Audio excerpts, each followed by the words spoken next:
Hello, everyone, and welcome to the Blueprint for Peace for Humanity, day 13 of this series. It's the morning session for Friday, July 21st, 2017. It's a production of the Keshe Foundation Spaceship Institute. And I think Mr. Keshe is not here right now. Perhaps we can start by hearing from Caroline. Would you like to begin today, Caroline? Good morning, everybody. I hope you have brought enough coffee, as I put an alarm ring that you can't walk away, because it's going to be an exciting day today. We have lots to share. We have lots to talk about. We have lots to bring in. And I hope all your souls are ready to join a big, huge support for this peace mission. We cannot fail, that's for sure. We will not fail, that's for sure. So, as we say, we're going to put our shoulders and push whatever needs to be pushed forward. I see in all my chats and in my messages I'm getting from people, they are busy posting this letter out. They're working. Thank you all for this. It is beautiful.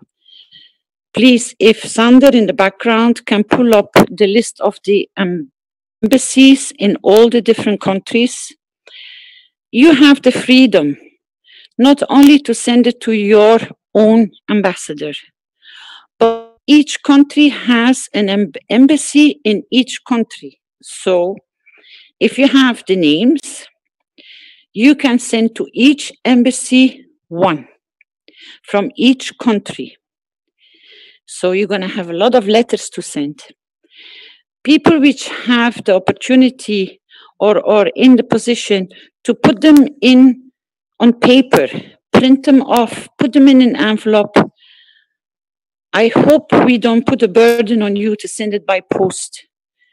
Send it by even maybe registered post, that you get an acknowledgement that they have received it. Because they cannot not receive. We usually use always the one which goes by normal mail and one with recommendata, as we say, recommended post, which means they need to sign. So put them in writing, print them off, because reading on a computer or holding a letter which is so important in your hand makes a big difference. It has a different impact on, because they are still in the physicality and they don't work yet to your level.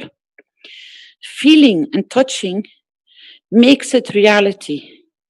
On a screen, for a lot, as I noticed in one of the messages, maybe it goes in their trash box or it goes somewhere lost, or the impact is not so, how can we say, live? So if you can do, you have a lot of embassies in each country. There's going to be a lot of writing to be done. And I hope people will take the advice up, even maybe to go to their own communities and put them on the desks in the post office, put them in your community with your mayor, because every single signature is equally important. And as you're going to the post office anyway, you can drop some on your way. I know a lot of schools are closed for the holidays, but there's still enough public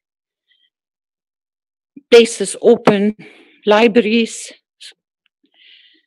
Your social structure is still carrying on working. Take it to your work. Ask your co-workers to sign. Bring them forward and post them online. Make them public. Because this intent is what we need. And at the same time, as Mr. Keshe repeated quite a few times yesterday, please address to the embassies, because they are responsible when they receive a registered post to inform officially. They have no choice. They cannot not do. It's a rule in the embassies, which I got to know from Mr. Keshe. They have to report it to their president because they are representing their president or their king or whoever in that embassy. They are representing their country. So the minute it lands on their desk and they had to sign for it, they have to inform. So you're using, in this way of working, a shortcut that you make sure it arrives. So if they're getting flooded with these letters, that's what we want, to get their attention. Where are all these letters coming from? And they're coming from different people, from different parts. So don't hesitate, because they have to report, let's say, minute by minute, who they spoke to. Everything is getting made in reports. So your information is registered. So it's not going to get lost. It's not going to get ignored, because it cannot, because the way the system has been set up. So you're guaranteed that your voice is heard. Your voice will be registered if you go even through the embassies. That was one point I noticed Mr. Keshe didn't explain, why the importance of the embassies. Now you understand. When you work this way, your vote stands, your voice stands, and it counts. It goes in automatically being registered. So we don't only have the list already circulating with the heads of states. If Sander can go and work in the background, maybe he's a very good researcher. He is absolutely amazing. You want to know something? You ask Sander. He's your guide. He's like a light. He digs anything up what you need to know, and it goes so fast. Sander, if you can produce this list, it would be very nice for people to find their embassies, and in each country, what kind of embassies and the amount which are present. So if Mr. Keshe would have not forgotten to explain this yesterday, maybe a lot letters would have left already more. We are working in the next meeting of the Universal Council on a letter to express our gratitude to Mother Earth. It will be a beautiful letter. Most of the components are already in the letter, but I can't bring it forward because everybody of the councils are so busy working to draft the letters in their own language, to adjust them, to send them out.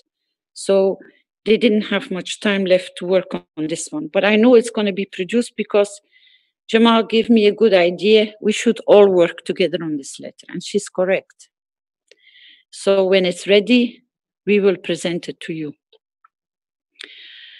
I think everybody has already sensed that there is a change of energy. Everybody is, it's not a negative, but it's like a, you know, when you're agitated, but your joy is coming up, that you're going to go to a point that, let's say, children have this kind of behavior. That they've been promised to go to like a fancy park or Disneyland, and they know it 1 or 2 or 3 weeks before, you know, and this surprise and this excitement is building up. This is what I sense on the souls which are keep on coming in every day in these teachings. And it's nice to sense it because it's a peaceful way. There is no aggravation, there is no, you know, everybody is so calm, one with another, so supportive. And it's very nice. I'm going to try to talk to Rick in the background because I sent him some information about people who have made systems. And I need to have his okay to be able to present it. I sent it yesterday into your messenger box, Rick. If it is suitable to be brought forward, with all pleasure. I have something else which came through the same person, but from somebody else. In the medical section, we have some testimonies on somebody who lost his finger and how the process of curing or healing has happened. It is just one minute. Topolice.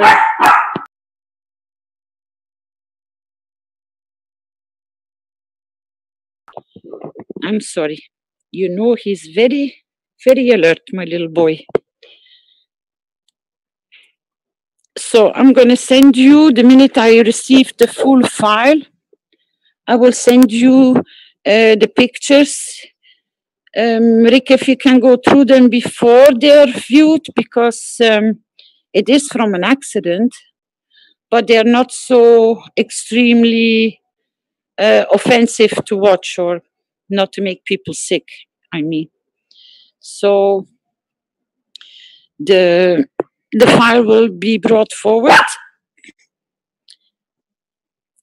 and I will allow Dr. Klaus to bring it in his presentation this afternoon, maybe. Do you have anything to present, Rick, or bring forward, or requests from people at this moment?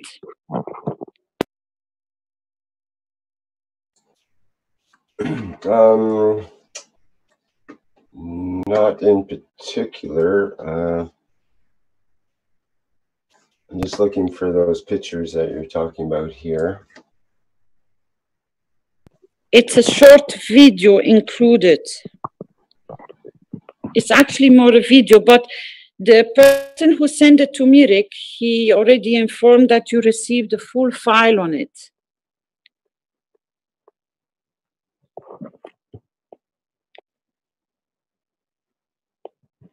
But take your time, Rick.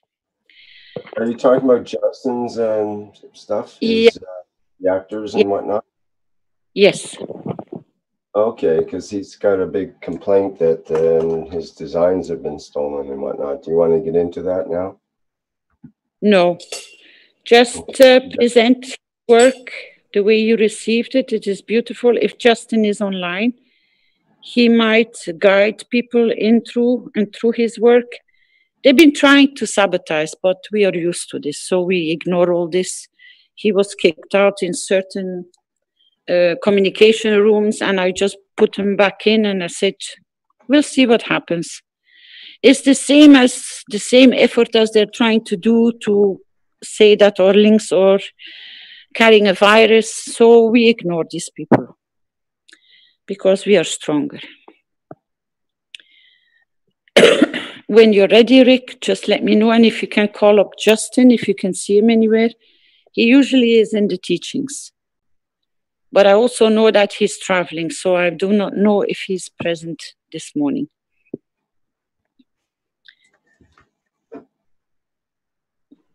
In the meantime, does any one of the speakers have any questions, please, or advice or guidance? Would you like to come forward?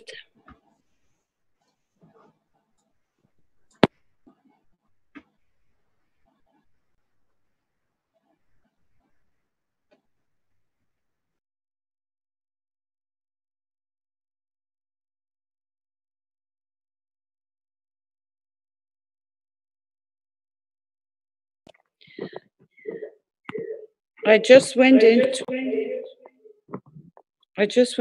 the chat room, and we have a lot of communication there. If you have questions, please bring them forward so we can support you or we can help you.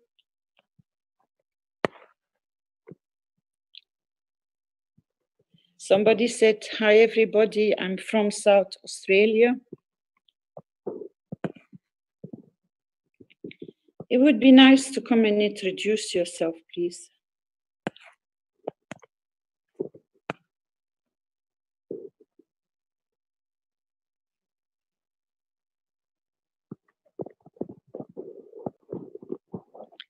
Nobody is present.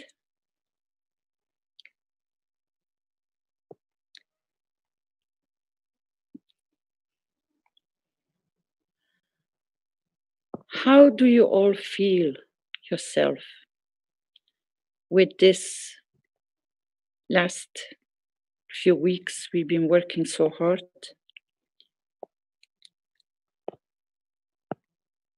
How do you feel emotionally? I know for quite a few people it's quite overwhelming to be part of such a move. But wake up, people. It is real. You're in today and you're walking the path of peace.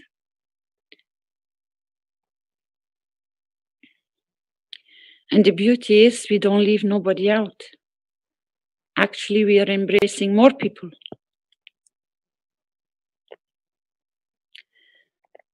And I can let you... Yes? It's Doug. If I could show a little movie I took this morning when I got up and went to work. I thought it looked absolutely beautiful. It's at sunrise. Can I show that? Yes, sure. Why not? Okay.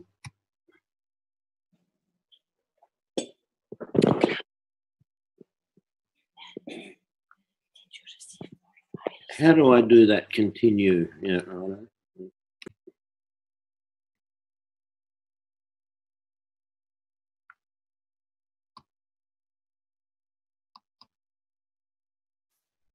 Right.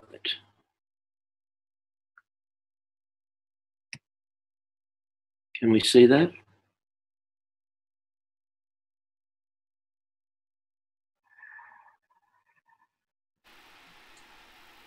Yes, Doug.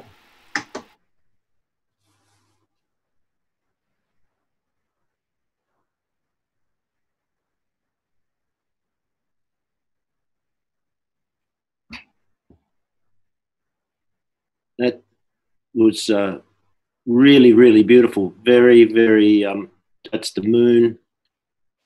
And I don't know, another heavenly body. And I watched them as I drove into the sunrise all the way to work.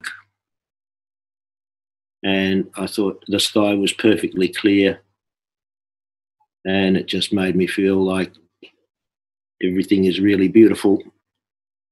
And that was another sign.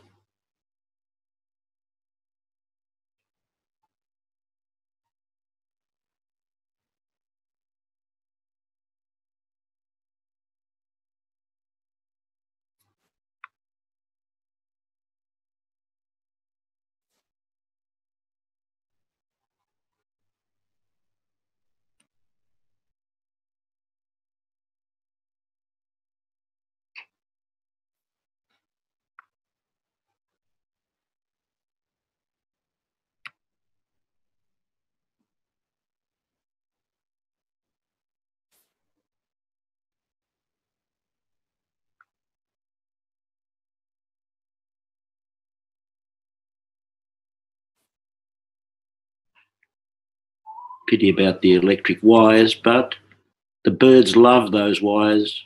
They nest, they sit on them, they sing from those wires.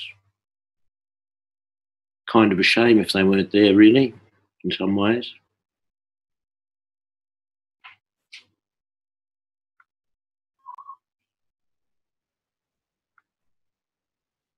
That's all, really. I thought that was a beautiful start to the day.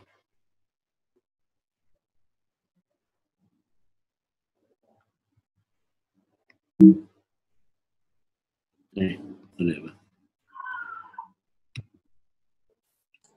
Thank you very much, Doug. Thank you. John here. Hi, John. Good morning. Is that the waning moon? Because I see it pretty blurry. But can you? Yeah. Yes, I think it's waning. It's a crescent moon, and where I live, the sky is really, really clear. This time of year, it's winter, but we have really, really clear skies, bright sunny days, short days, but very bright, very sunny. And at night, the sky is really alive. People have been talking about seeing lights and so on. I just have to walk out my back door at night, and there's all sorts of things going on up there, because I don't have a backlight in like they do in the cities. I live out in the country, so I can see the sky, and it's amazing. It's alive. We're more or less in the same region. I'm down south also, and I've got the same winter climate and sky, open sky. But I was looking at we've got a black moon on the 23rd. So that's the waning moon. It's not the rising moon. And you got Venus right by it. Right. Yep. Is that Venus, is it, next door? Yes, yes. Beautiful. It's what they call the morning star, the Venus. Aha. Righto. Very nice way to greet the day, I thought, or them greeting me. It was just really, really beautiful. I should be seeing this image in about an hour's time. Right. We've got 13 hours difference. Okay. Yeah, we're right. We're really the start of every new day is just near us. You know, the international dateline, as they call it. New Zealand gets it first, and then we're close behind. Yeah. Well, I get it 12 hours after you do on the same day. So you're the morning riser on each day. Right. Yep. Yep. Yeah, beautiful sky. We got a very much more clearer sky down south. Yes, I think so. I think we get a really, really strong view of the Milky Way, our galaxy. It's like a highway. Yeah, exactly. And it sort of turns as the night goes on. You sort of see it sort of rotate, and it's beautiful. Turns round the Southern Cross. Yes, yes. You got it on your flag. Yeah, we do. The warmonger nation. Oops. Well, I gave him a gentle warning, and now his name is out there for what he is. Yeah. Anyway, he can always change his mind. Yeah, that's his prerogative. Yes. Yep. We just got to push him. Yes. Enough so he does so. Yep. I think he follows instructions from others in. Oh yeah, very surely. Who he believes are the great and powerful ones, and they ring him and tell him basically what to do, and he's what afraid. Not to do. Yes, and what not to do, and I think he's afraid to make any decision outside that existing framework, and I feel sad for, well, not sad, but I feel for him, because I think he is a good man. I think everyone is a good person. They just get entangled in their beliefs and who they think is in charge or above them, and they simply do what they're told. And I'm glad we're not like that. They don't not only get entangled themselves, but they get entangled by the powerful ones, so they can just maneuver them as they want. Yes, they're getting paid handsomely, and they know who's paying them, and they know how they got their position. It's not only the paycheck. It's they entangle them with women, and then with children, and what have you. Yes, they all have the same path. Compromised. Exactly. Yeah. It's disgraceful. Well, we're here to change that, aren't we? That's what we're here to. Exactly. Either they join, give up that, or we bypass them completely and get on with it ourselves and claim our true power. You know, our true position. They've been pushing us into the corner for thousands of years, so now we got to get our prerogative back and do the same to them, or they change, or God knows what. Well, or they become irrelevant, and they're just standing around, you know, with nothing to do because everyone's gone past them. They're just left on the edge of the road, you know, looking lonely, hitchhiking perhaps, you know, trying to catch up. Yeah. I imagine you're originally from Australia. Yeah, I am an Australian. I always haven't been anything else in this life. Well, yeah. Well, because Jim is originally from South Africa, isn't he? Yeah, many people find their way to this country. My ancestors came from England and my father from Scotland.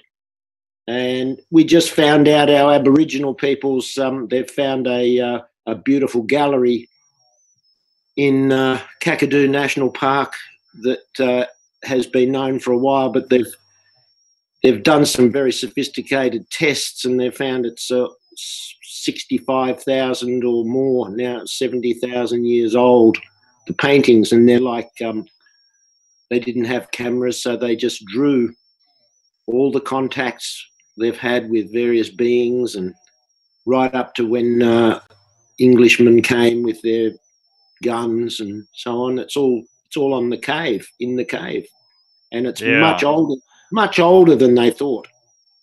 Well, in Australia, you got a worse origin also, because from England they sent all the thugs that were in jail. Yeah, well, careful, because I descend from them.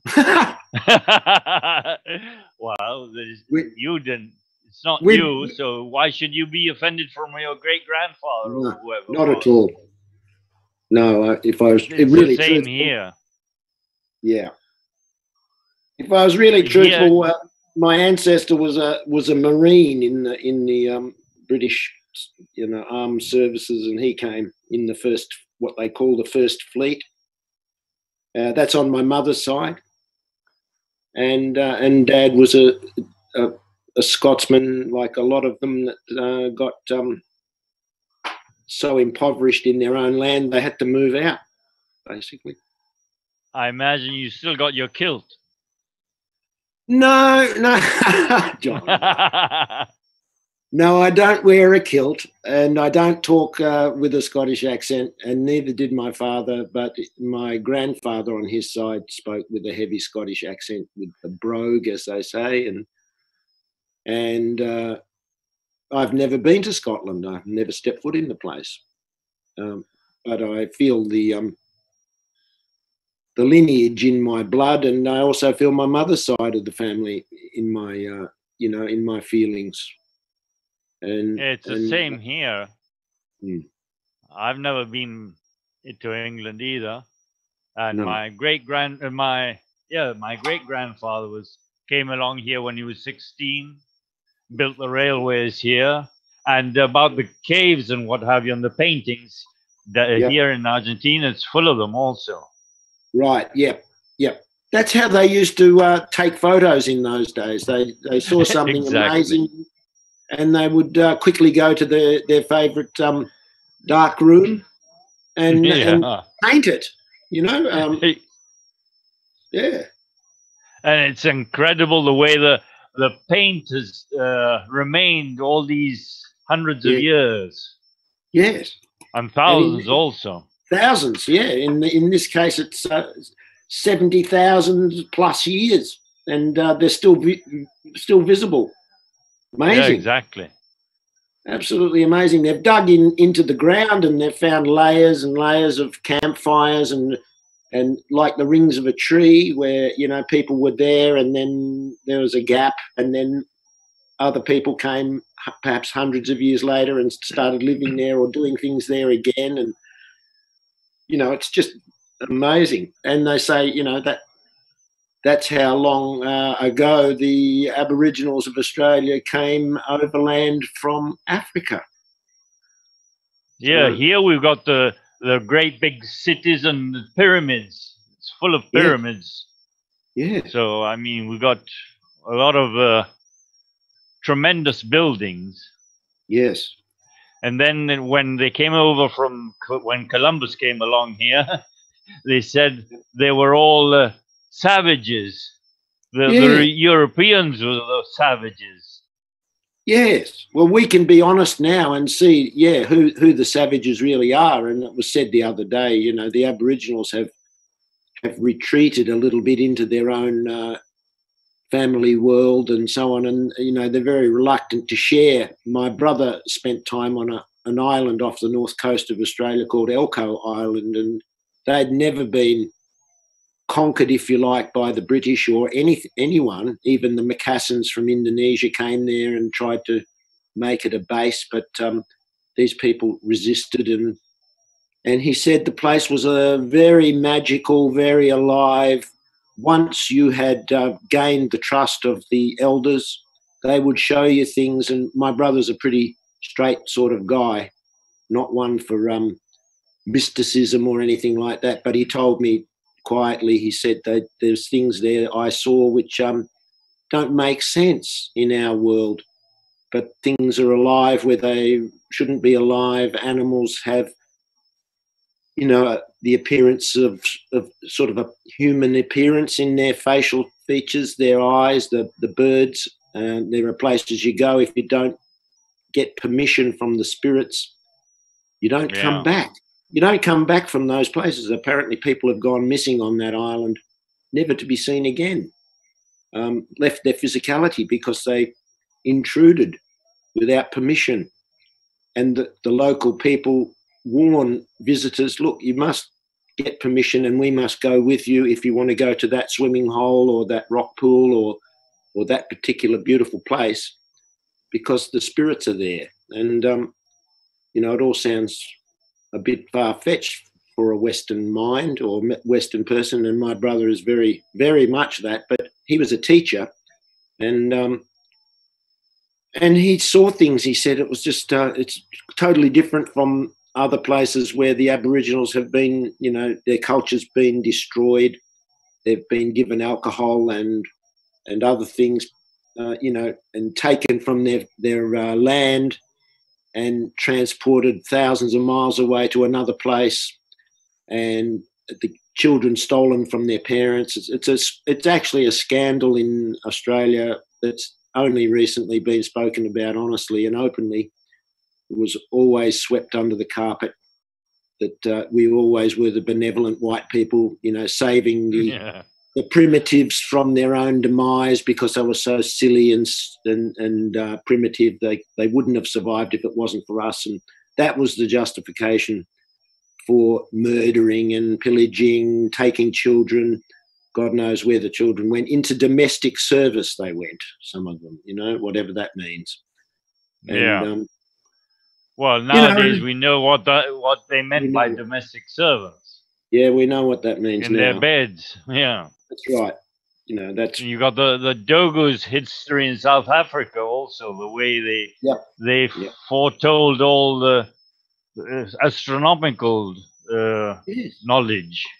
Very, very, very. They observed. You know, they had no distractions, and they observed the skies. They observed the visitors.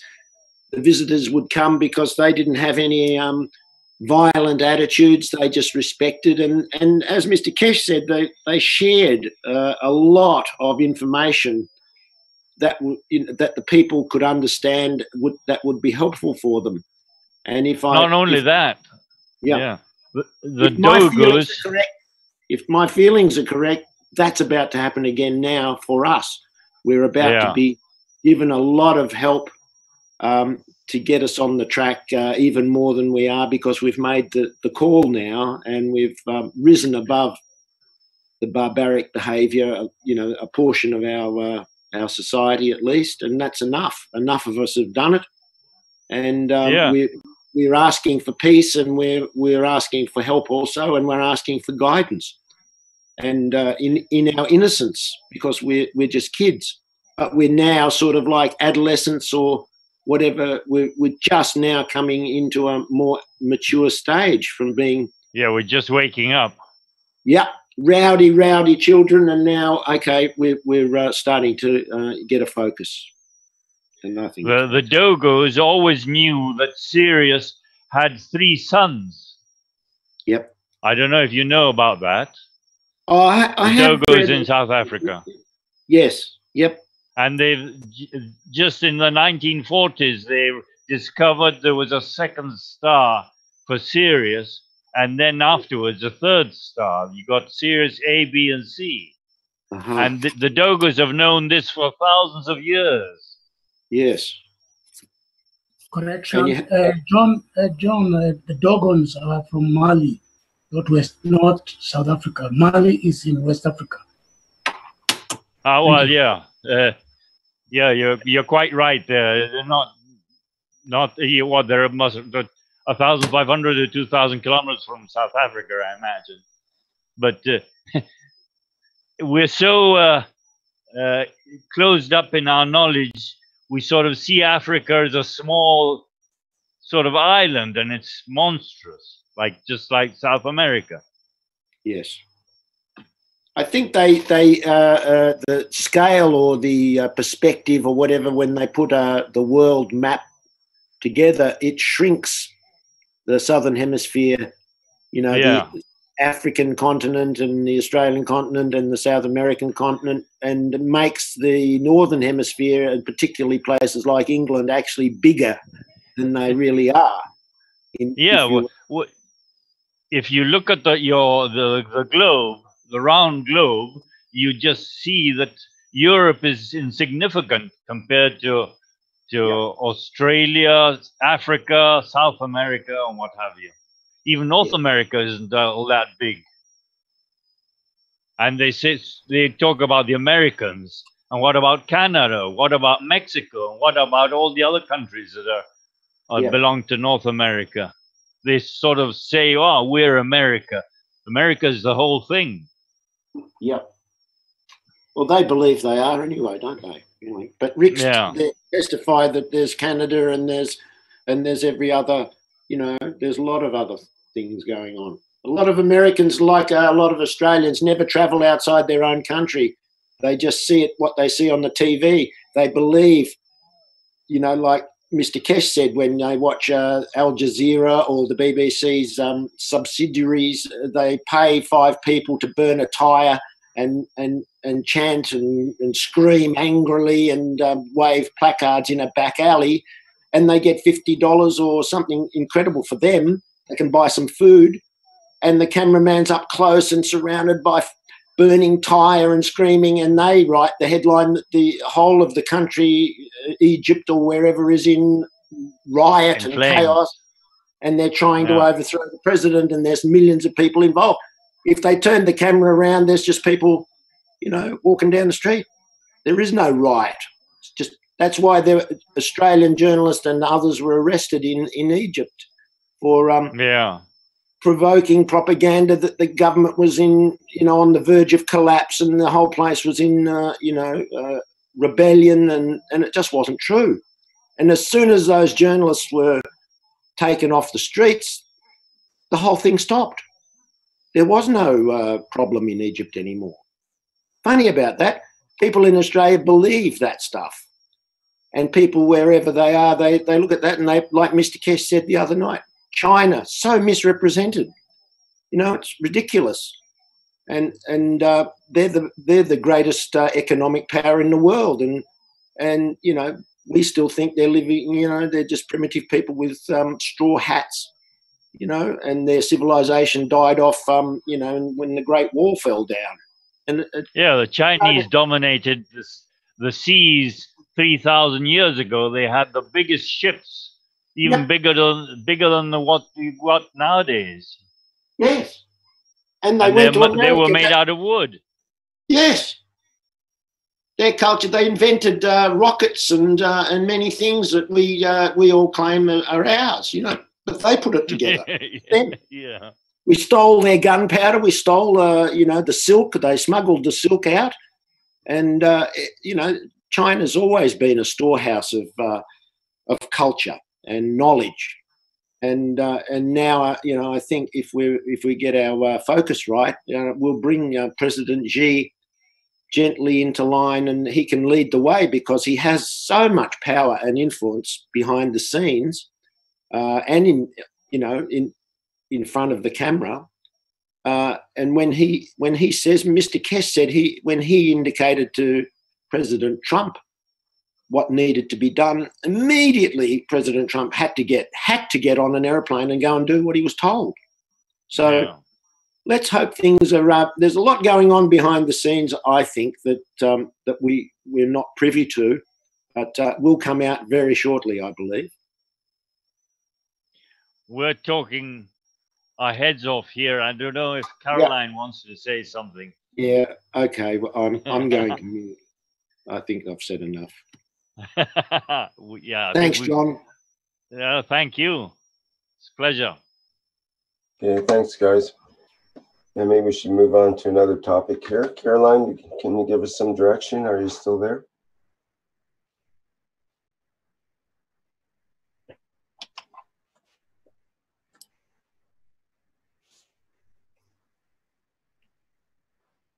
Yes, darling, I'm still here. You can hear me? Yes. Mm-hmm. Okay. I'm trying to get in the background all the necessary information. Did you find the file from Justin? Yes, but as I posted to you, I'm not really willing to play that right now. Ah, okay. No problem. We'll wait till we can sort it out in the background, maybe in the pause, and then we can talk about it. No problem.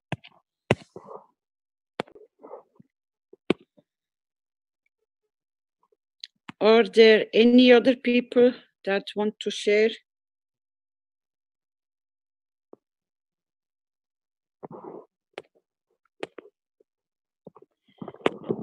Hello, good morning, Caroline. The two Dr. previous... Guata? Yeah, Dr. Guata? Go ahead, please. No, I wanted to confirm it's you. Yes, it's me here. Good morning. Good morning. I feel very good to answer your question. I feel very, I have high spirits and full of hope that, in fact, I'm sure that we will succeed. Not even hope, beyond hope.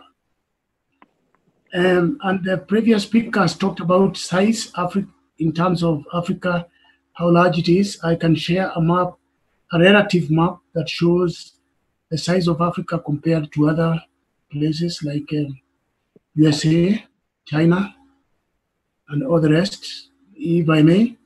Is that okay?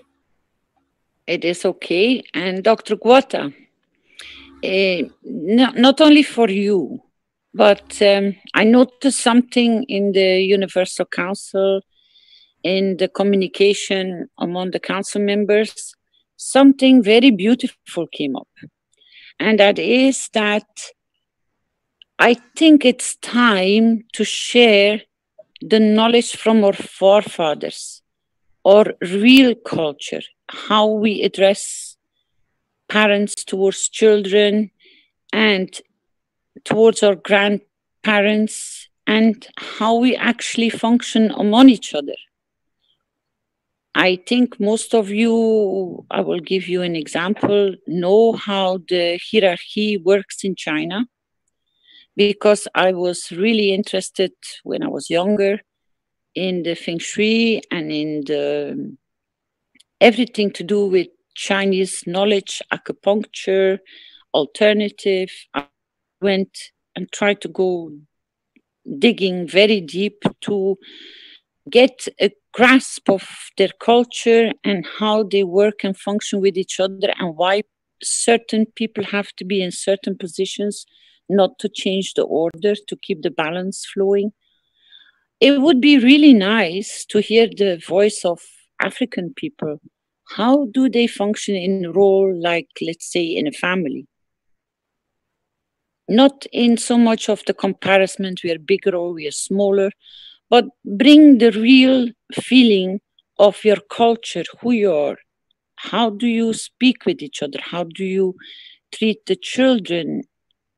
And I know Paul already opened one door in that, but you're from another part of Africa. And I think you will be a very good spokesman for that. It will be nice to learn not only the language you present, but also your real culture, who you are and what you are. It's time to connect with everybody on the world. I would love to ask every single member in this teaching today. We will start most probably with Dr. Guata, but to come forward and to explain your culture, to explain how you interact with each other and what is very important for one to another. So we all get a glimpse and that we don't have to go to the Peace Wiki to find out who you are and how you function, because it's more important to know it from within the family than just some typing on a board. Thank you, Dr. Guata. If you can guide us. Thank you very much. That may come up. I don't know when I show the map. If it does, then I'll talk about it. I know, because you are very inventive in sharing your knowledge about who you are. Thank you very much. And I know I can always ask you to come forward to talk about your stories. They have taught us so much already from in Rome. Gatwa, these are copyrighted. Have you gotten permission to show them, or? But I have the copyright, but I show the source. That's not acceptable. Yeah, it's just still copyright. I don't know. We might get in trouble for it. Is the thing. Okay, I can should show always it. Have your own pictures or get permission from them for people. Just to let you know. Okay, but just a picture that shows the size, but here in words, we can also compare. The size of Africa is about all these countries combined: China, USA, Europe, India, Argentina, and New Zealand. The size of all those combined does not even match Africa's. So Africa is about 11,700,000 square miles, and this total to about Africa is 11,707,000 square miles, and this is about 11,600,000 or 700 or thereabouts. But in any case, China, with a population of, Mr. Keshe said yesterday, close to 2 billion, it's about 1/3 the size of Africa, and Africa has a population of about 1.1 billion. I mean. So there are more people that live in China than that live in Africa, though China in size is about 1/3 that of Africa. USA is also about 1/3. It's a little smaller, a little in size than China. And the population, about the US is about, as the population is distributed just about the same as Africa, but there are more per square mile in the USA than in Africa. Europe, you need about 6 Europes to come up with 1 Africa, 9 Indias, and India is another interesting example because there are a billion plus people, more than those that live in Africa, yet 9 of those would make the size of Africa, which means we could accommodate 9 times the population of India without any problems. Though we are said to be overpopulated, which is a blatant lie. Argentina, you need about 11 of those, and New Zealand, you need about 113 to come up with the size of Africa. Okay, in terms of languages, Asia leads with 2,303 languages, or about 32%, and Africa follows with 1,146 or thereabouts, because some languages die and others are born over time. And it's about 30% world population, the Pacific 18%, Americas about 15%, and Europe with only 285 or thereabouts, amounting to 4% of world languages. The total world languages are about 7,000, but of course this figure is not constant. It changes over time because some languages die and others are born. In terms of culture, as Caroline asked, Africa is very diverse, as you can see. Over 2,000 languages are spoken in Africa. I am from the Gikuyu community. It's about 20% or 22, between 20 and 22% the size of Kenya's population, which is 48 million. So we are about 10 million. Those who speak the Gikuyu language in Kenya and elsewhere. We are widely around the globe. There are distribution of my people that speak the language are everywhere. You can find them in China or USA and all over the place, all over the world. Now our languages are very diverse, but some are closely related, others are not even closely related at all. But we live together in peace. We have always lived in peace, and the stories that a lot of people have heard about natives fighting other natives, it was cultural exchange. In fact, the Gikuyu, we are supposedly fighting with Maasais, but when men were fighting with spears and arrows, women were exchanging goods in the market. So you can see it's really not a war, but showing of strength and demonstration. Some people got hurt, it is true, but it was really not a war. In Kenya, for example, our communities, like the Gikuyu, live in a certain area in the central Kenya. Other nations, I would like to call them nations and not tribes, because tribe is demeaning. And that was used by Europeans after colonizing to make us look small. For example, like now, I just told about our population, the Gikuyu, about 10 million. That's about the size of Belgium. The size of Belgium in terms of population. We may even be a bit more. But of course, Belgium is considered a country, but we are considered a tribe. So there is a problem there. How we interact with others, the schools are commonly, they have all people from all nations within the country. So that's where they usually meet. And well, we do that freely, except when it comes to politics. Some politicians have used those languages to divide the people, but the people themselves live peacefully.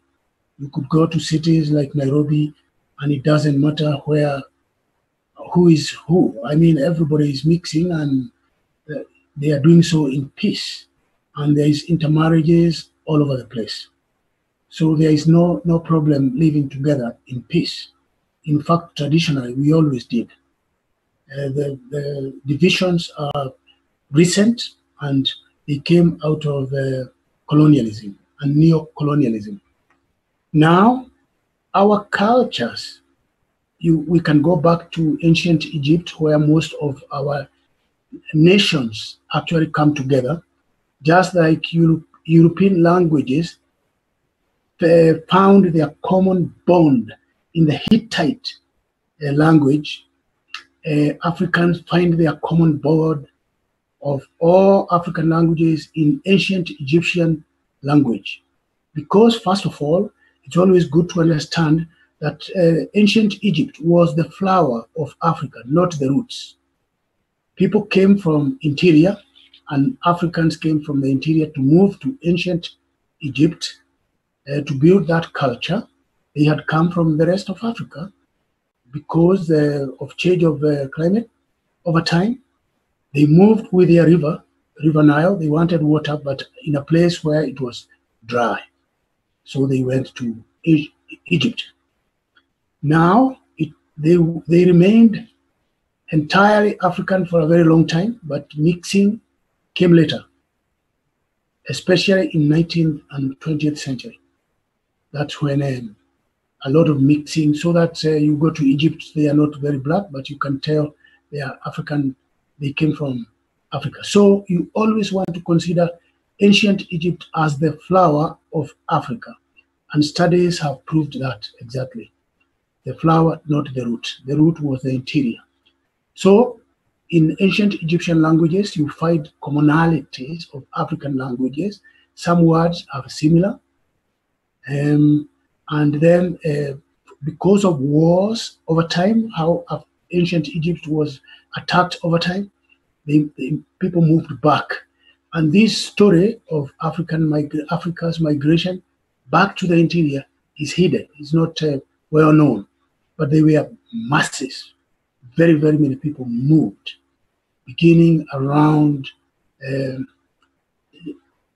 the Common Era, around that, just before Christ, before the Common Era, and around the beginning of the Common Era.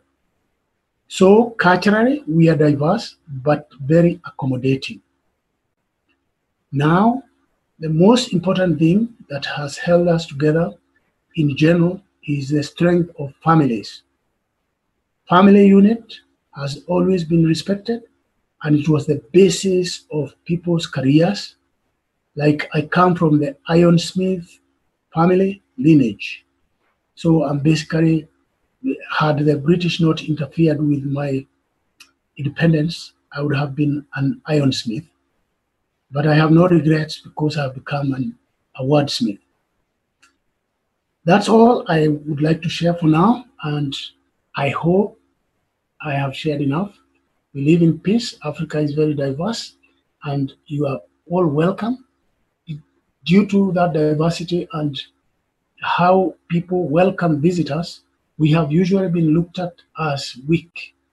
But it's because even in ancient Egypt, it's known that they were very peaceful for millennia. So we are basically a very peaceful people and very giving. In fact, our prayers were not really prayers, but giving. In my Gikuyu language, the people of Gikuyu traditionally would pray, would offer sacrifices around a tree, at the base of a huge tree, and they would give first in order to ask. And that actually is what I have found very much in common with plasma science.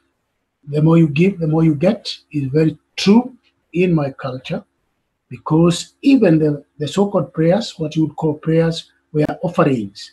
You offered a sacrificial lamb, and then what is now known as prayers would begin by giving peace to the Creator. Thy, thy, and that is giving peace to the Creator. And then you gave peace to the Creator, you gave an offering to the Creator, and then asked for peace. And surely it would rain before those who were in the ceremony reached their homes. And they were sure it would. And it did rain all the time, so that the Creator answered immediately. And we have learned recently from Mr. Keshe that we will get results in 14 days. Traditionally, we got results immediately. The same day we prayed, we got answers from the Creator in form of rain, but that was showing that the prayers had been accepted, and whatever my community wanted would be delivered. They would get it. And of course, there was peace. Always, you begin with peace. This is also the same as when you speak Kiswahili, you say salam. You say salam, greetings is peace. Or assalamu alaikum in in Islam. So everything, or shalom in what do you call the language? Hebrew. So there is that commonality of peace and wishing people peace. And in that respect, I wish you all peace, everlasting peace, and we shall overcome and we shall bring about peace forever from very soon, very soon. It's happening now. And I'm very glad to be part of that movement. Thank you very much indeed. Excellent. Thank you, Gatwa. You're welcome. Thank you, Dr. Guata. That's beautiful. You're welcome. Does anybody else has from a different culture than English speaking, or maybe we don't even know enough about our own English structures? Can somebody step forward and bring some light? This is John Yes. here again. I'd like to add a bit of history towards South America. I'm just near here from Paraguay. Paraguay has his original language, the Guarani, as one of the two national languages. They speak Spanish and Guarani, both languages.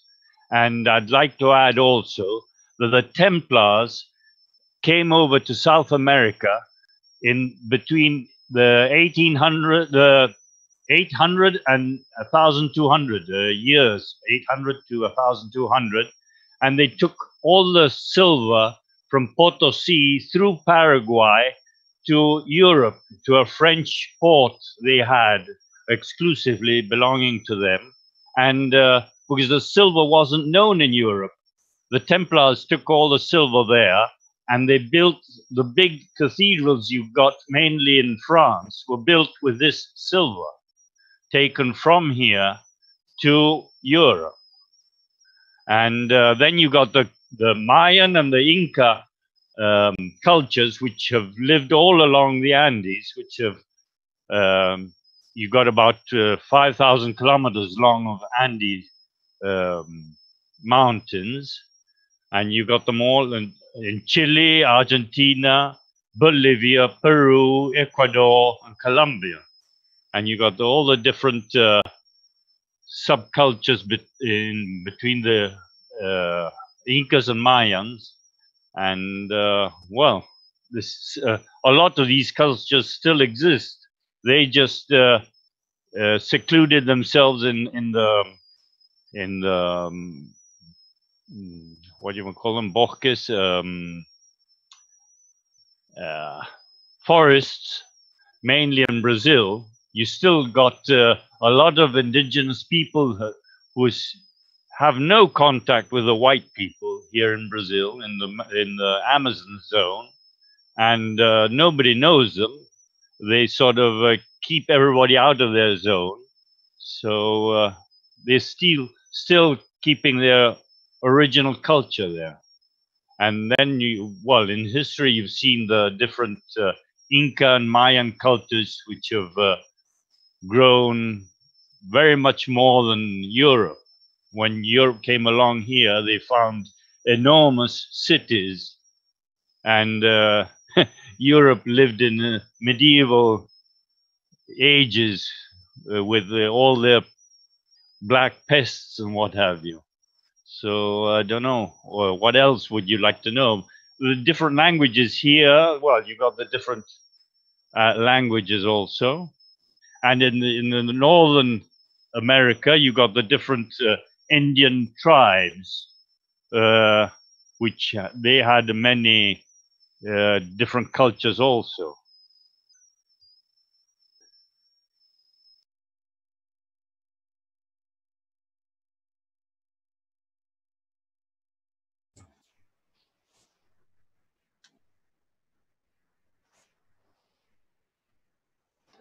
Okay, thank you, John. I could add that Can I? Oh, go ahead, Mr. Keshe. Hello. Hi, good morning to you. Good day to you all. I just popped in for a few seconds.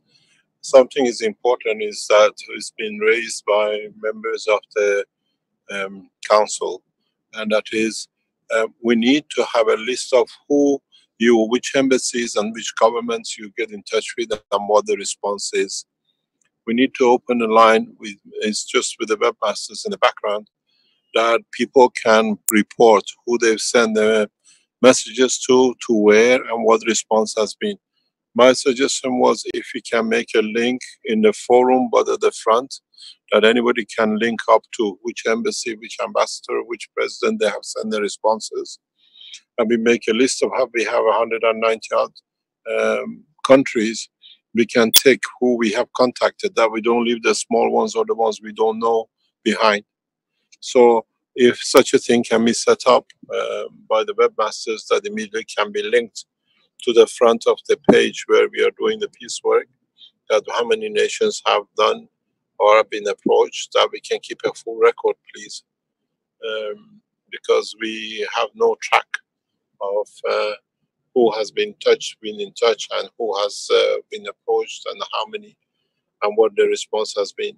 We need to open a common platform. When we did the the key, we communicated on the forum. But if you can open a channel on the forum, but put a link to the front that people can go directly to it, they don't need to go and search for it in the forum, please. Is that possible from the webmasters? Do we have any of the webmasters available? It's too early, huh? Vince, we should be able to do that, eh?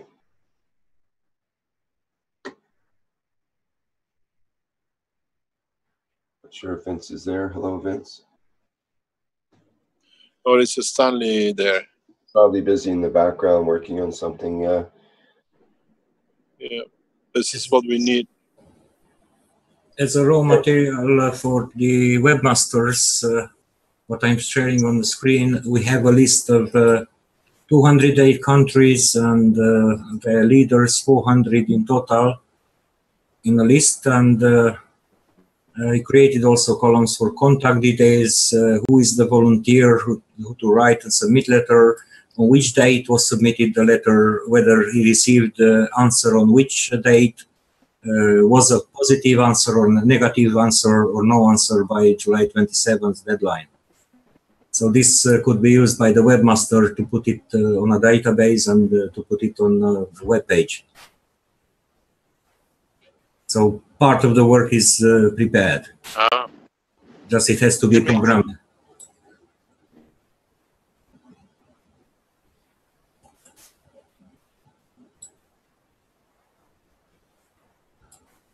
Okay, we should be able to set up. Can you hear me?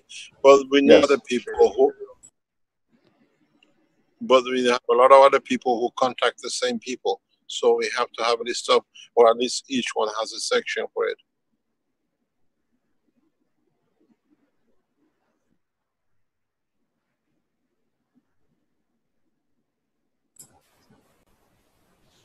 Can you hear me? Yes, Mr. Keshe. Mm-hmm.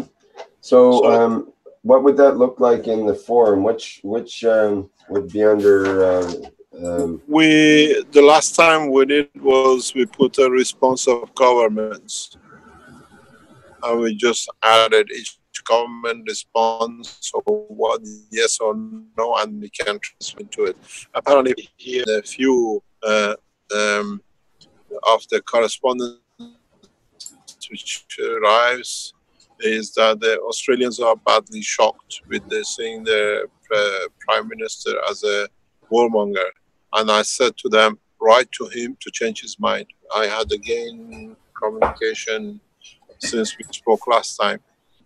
There is a problem, and that is we should not put limits, any of us. Go to every group which is working for peace. This is the opportunity we have made. It has to be responded to. I'm just coming from Vatican. If anybody is going anywhere, to any embassies, to anywhere, to any presidential offices to give these papers to, come back and say, I've been there, we register it, and we wait for the response. I've been to Vatican, I'm just literally coming from there. I left the message behind.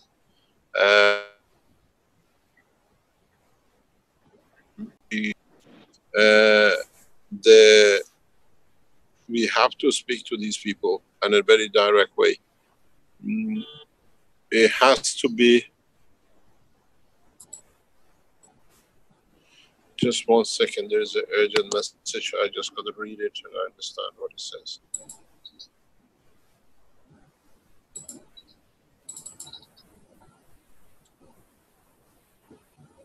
Okay, there is a message from the Chinese community.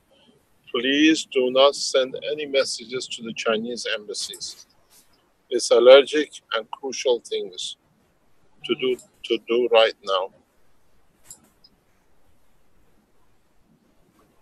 Please do not stay there asking us on the Chinese community. It says, do not send a letter to Chinese embassies.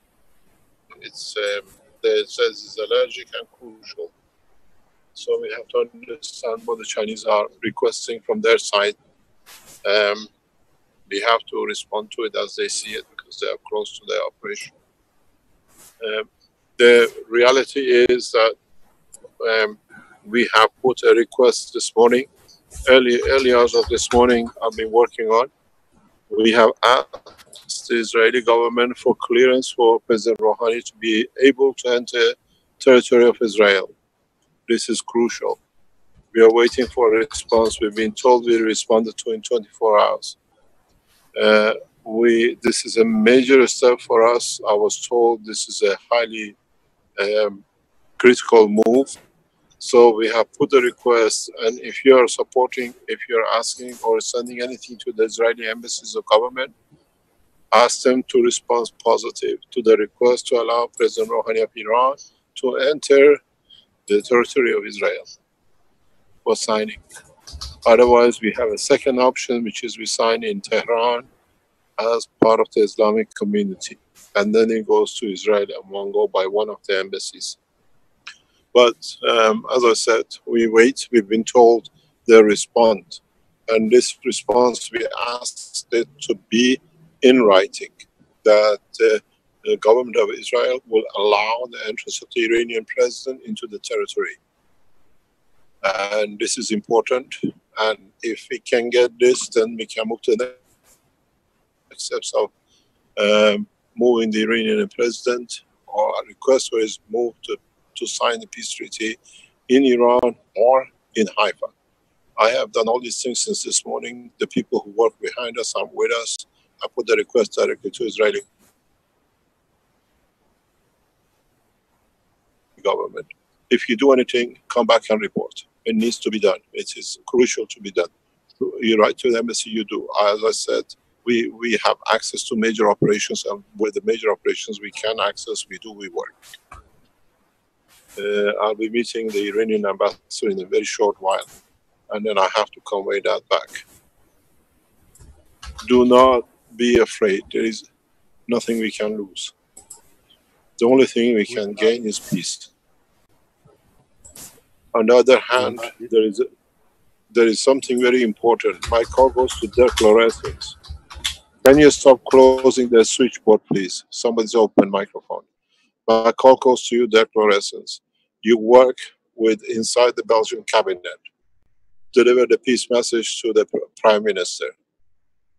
Use your contacts. I've been with you inside the government offices with you, to the office of the Prime Minister.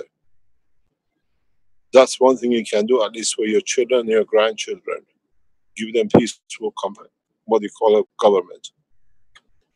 You're responsible for the Belgian government. Use your pen and your contacts. You have your old colleague, your assistant working in there. Deliver the message. That's your job. Write as much rubbish as you like about me. I don't care. But this is your job. You have a contact. You have access to the person inside the cabinet. You used to be your assistant. This is your job. For the peace in your country, that's your name. That's your job. You always said, I'm there to assist. This is the only way you can assist the foundation. Put your personal vendetta aside. If you want, we give you a direct line. There has a Spaceship Institute that the Prime Minister can respond. You asked, you wanted it to be done the way that the Belgians will respond. This is your job.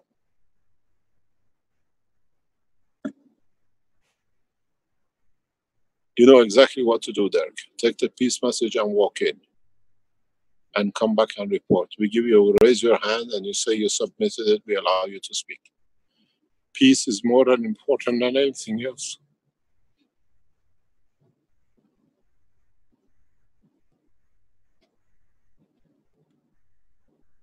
If you want access, we give you every means. So, Mr. Lawrence, write the rubbish at night. Daytime, your job is peace, man. Make peace. We have to push. The peace is more important than anything else.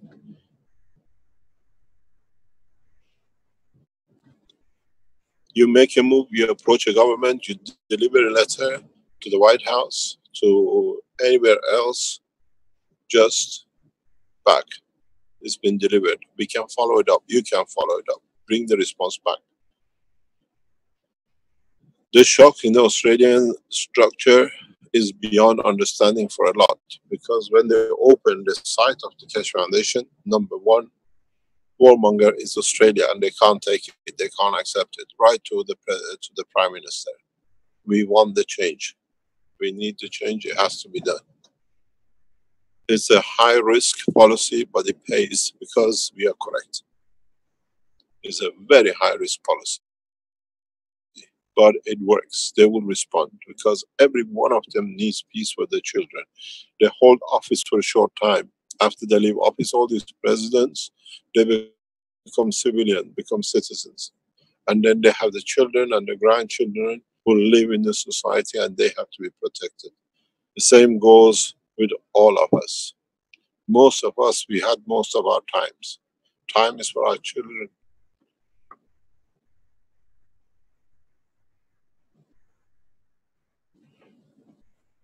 Let's see what we can do.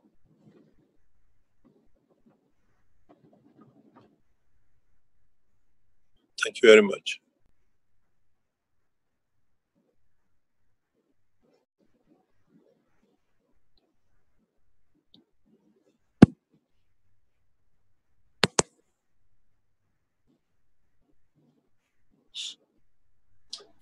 Thank you, Mr. Keshe. I'm just setting up now under the Peace Initiatives part of the forum. New topic, response of world governments to the peace letter of July 19th, 2017. Is that what you like, Mr. Keshe? And then we can that should be it. It should be.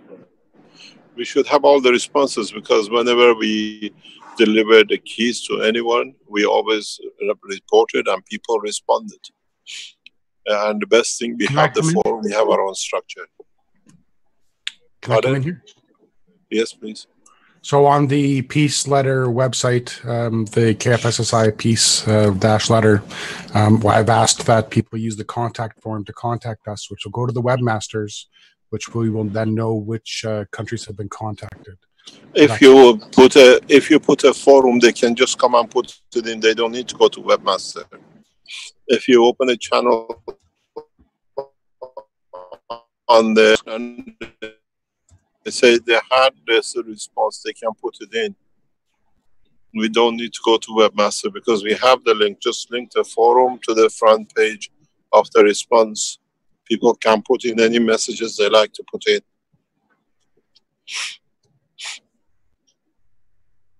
That should be able to be done. It should be easy to put a link from the peace page directly into the forum, that people can make comments or whatever, or they've been there, they've done this, that we can follow.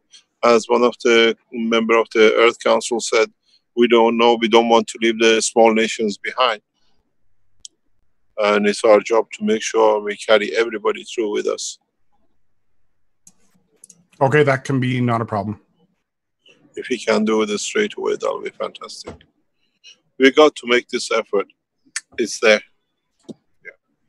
So we have to do it. And when I come back from the Iranian embassy, I'll come back and I'll tell you what I've done. And as you do the same, we need to send the letters to Vatican urgent, all of us. We need to push with this. The same with the Iranian embassy, with the Iranian president. This is the push we need to do. We have to do. And my hope is that what you call the Israeli securities will allow the entry of the President Rouhani if we make that move. We have put direct request directly into the national security of Israel for responsible for security of President or Prime Minister Netanyahu.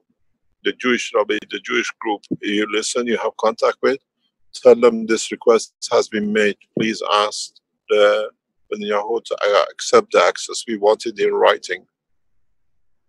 We need it in writing. And then we handle the Iranians. If you want in the chat room, on my behalf, put it down. We have approached the Israeli National Security for access of President Rouhani to the Mount Carmel.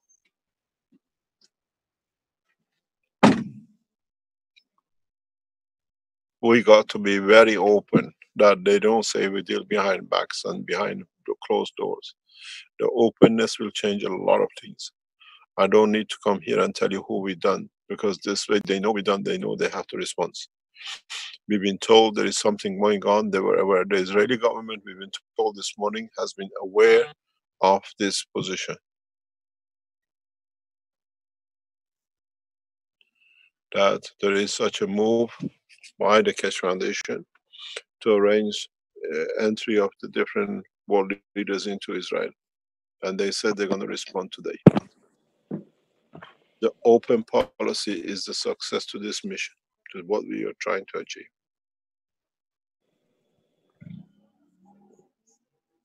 Try to approach press and tell them this is what's happening. Try to approach every newspaper. This is what's happening. We need the help.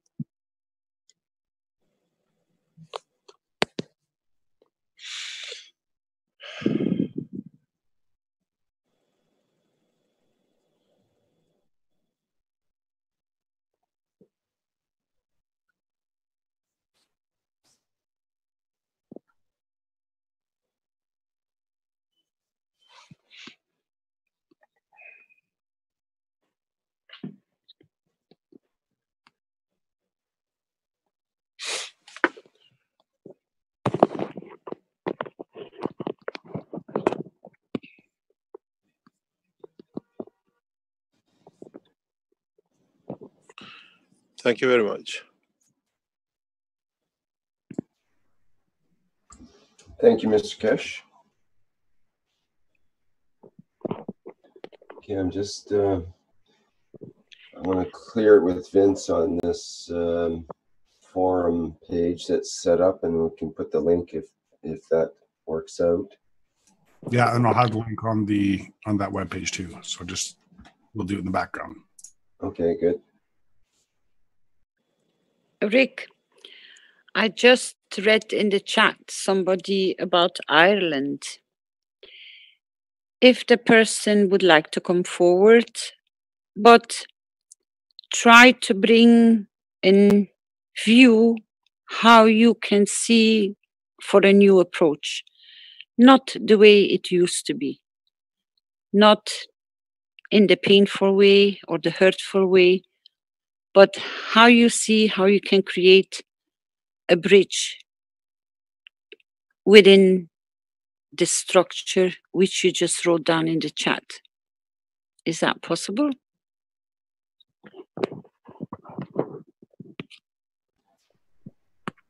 I think that was Jay McDougall, which I think he's not in right now.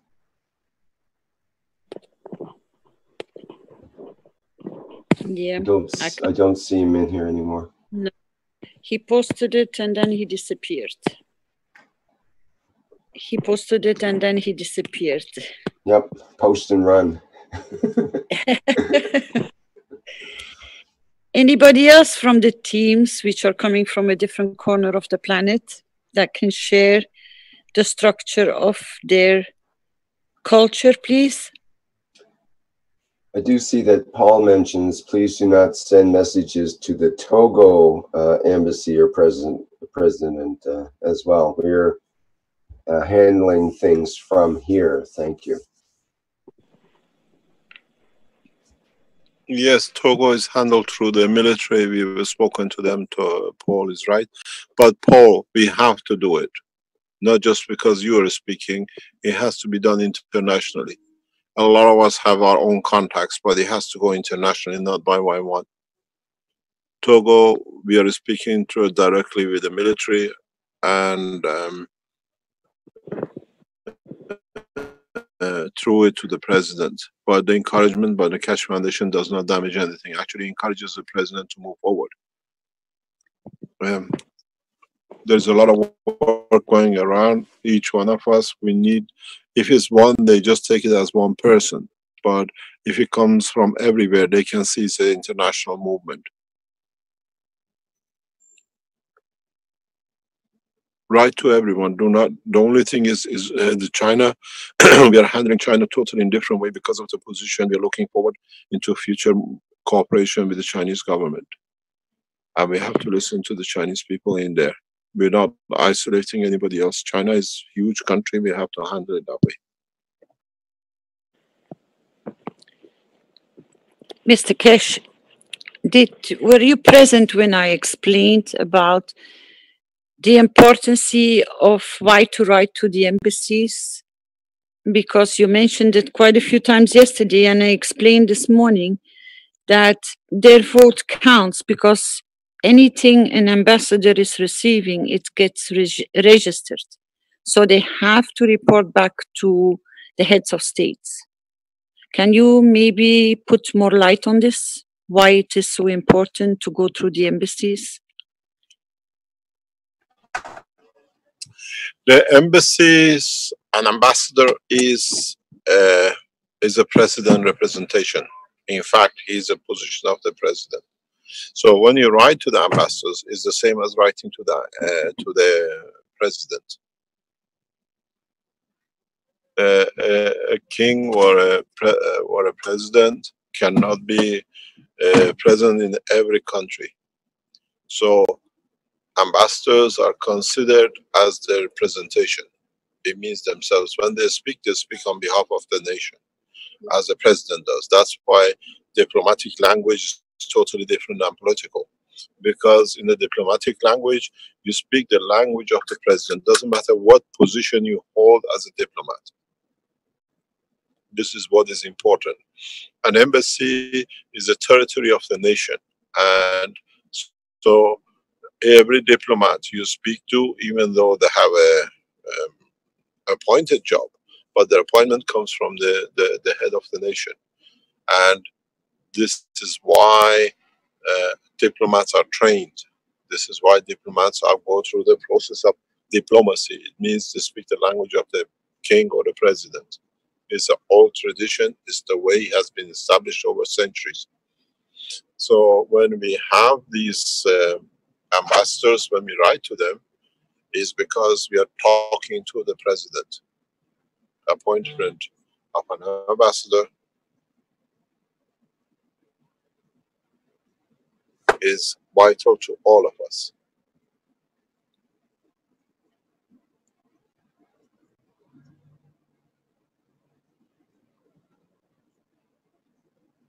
Because an ambassador immediately reports back to his nation, to his foreign office, which goes to the president's office. That's what they do. Foreign office is his job.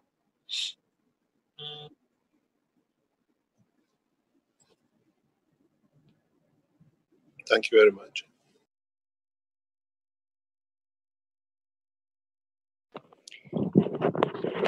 Thank you for the explanation, Mr. Keshe.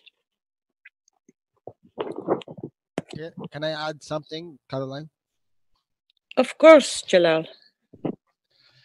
Good day, everyone. Love and peace to all. I would like to add that yesterday, me and Jamila and Soraya, we agreed that we send also to the Arabic embassies letters and emails and by Facebook in 3 languages, in France and German and Arabic. And I would like to urge every supporter here, if he see any Arabic embassy nearby him, or he can contact by email or Facebook, bombard them with every language you know, because the embassies, they can translate this language to the president and who is a presentation for them. And even the big mosques who they have influence also deliver these letters to them. Let them know that we are here, we are one. It's not different, this language, it's not different. You speak English, I speak Arabic, but we are one. So if I give a message in Arabic to the German embassy, they will translate it, they will know what I mean and what I wish for that. So thank you. Thank you, Jalal. Jalal, would you like to share something about your background, please? You're from Iraq? Yeah, but unfortunately, I don't have time to that because I'm at work. Ah, okay. I will respect. I am very sorry. No, it's no problem. You can come back anytime you like. Yes, thank you. No problem. I noticed Ruti is in the background. Hello, Ruti. Good afternoon or good morning. Hello, Caroline. Hello, Ruti. Ruti, you are Chinese, yes? Yes, I'm a Chinese. Can you bring some insight to your culture, how Chinese people function within their family structure, please? About your cultural background, that would be very nice to share with us. Yeah, I think we have to concentrate on understanding the culture in respect to peace with all these discussions. How we can understand the culture to help us to be able to approach the government. This is what is important for us to understand the culture of peace and how the government, from civilian point of view, we understand works towards the peace program. This is vital for us. Yeah, you can explain to us, from Chinese point of view, how we can handle the peace with the government and with the nationals or with the embassies, because we have some people are very cautious and they see it their way, and there are some others who want to do it different way because they see it the other way. So we have to be very clear. Okay, for my understanding, the Chinese culture, that we very respect our parents. That even also so that we respect our leaders as like they are our parents. So for the officials, we always call them parents officers. That means they care of people and they present goddess.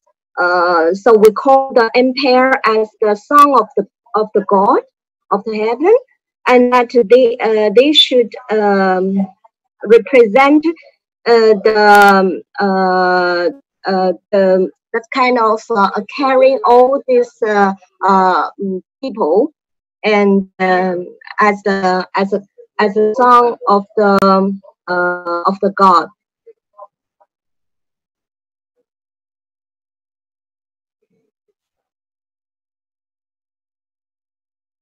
But in the traditional culture, they are also I'm not sure. I'm not sure if correct or not, because it's also like the women should follow the instruction of the parents, and also after they married, they follow instruction of the husband, and they play a very big role to raise the baby, and because they will also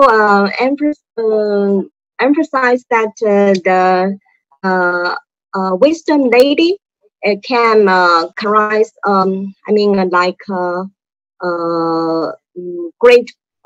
great song in the future, and but I think that part already have some confliction with the nowadays the Western teaching. So and also that the women start to like fighting or like to have an equal position in the family. But in that the traditional culture, the women is that they don't work outside. They are at home to care the family and to make that balance.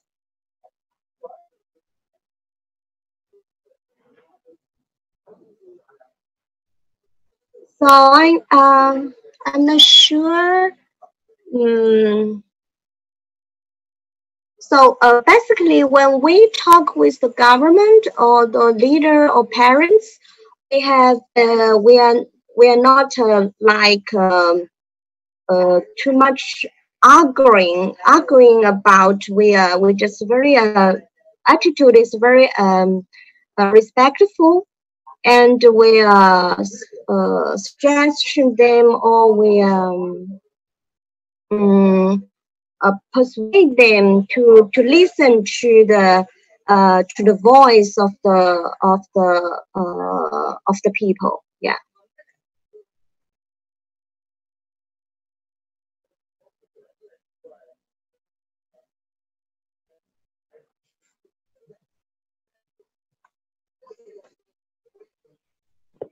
Thank you, Ruti.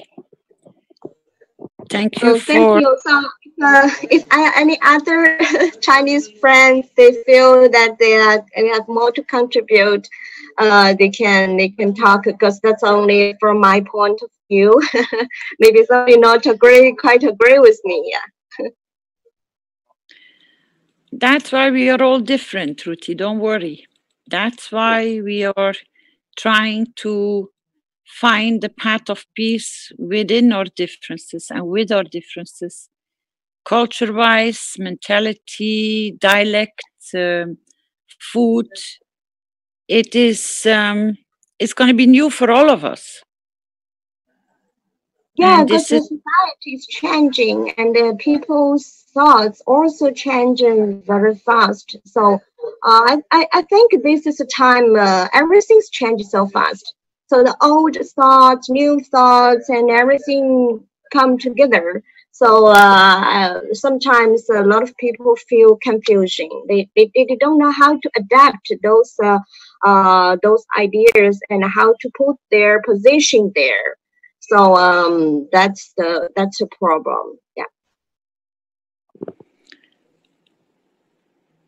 If we do it within respect towards each other, and we can understand that there are differences, then we can smooth the path without going and getting agitated because we have different views. There should be no hot arguments coming on top of the table, but to find a mutual ground where we can work from.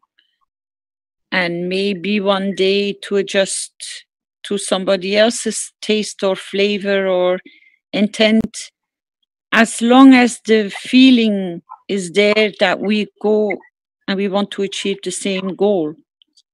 I think it's not so important with the differences, because peace is how you feel and how you approach other people.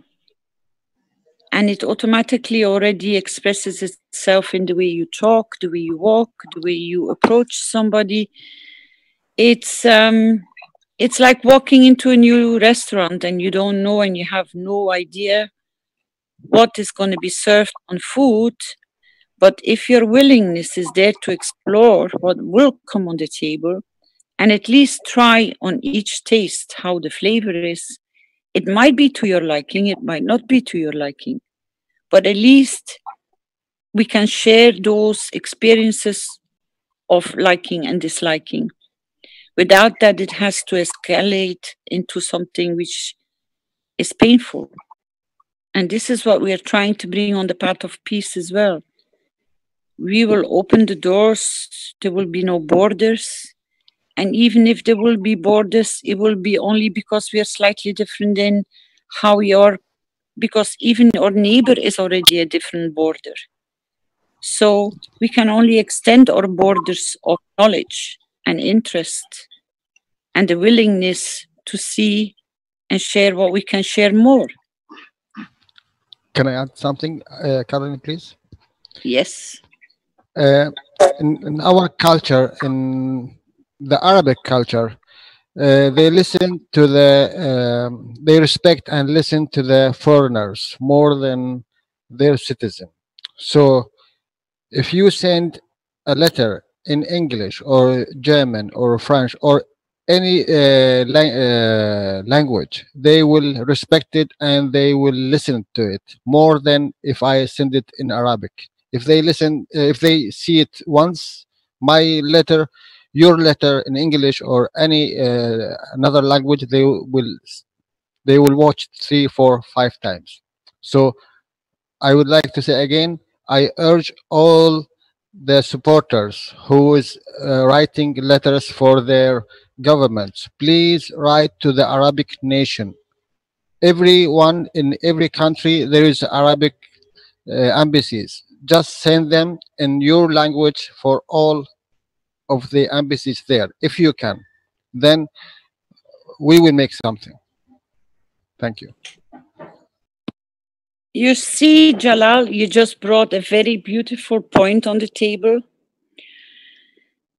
And this is so important to be shared, that they have been brought into a position that they have lost all their self-confidence, that they have to rely maybe on the perspective of others.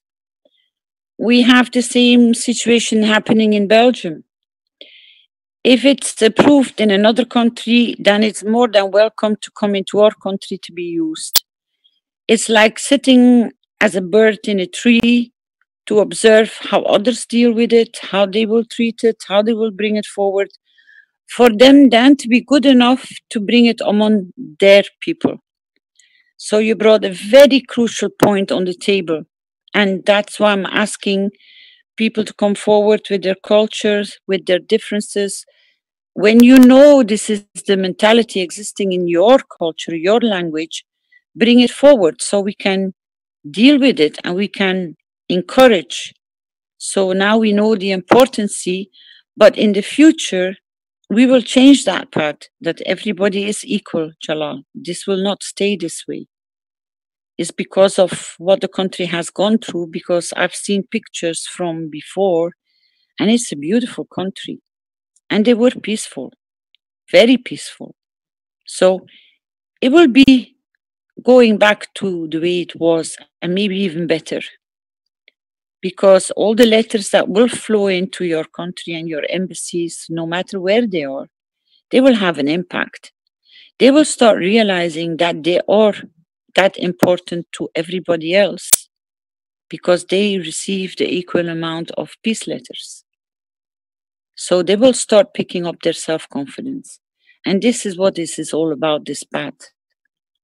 To where the countries are feeling down and they have no confidence, we will bring them up to all equal level. So people, you received the message from Jalal. We can all start writing. Thank you, Jalal. Thank we.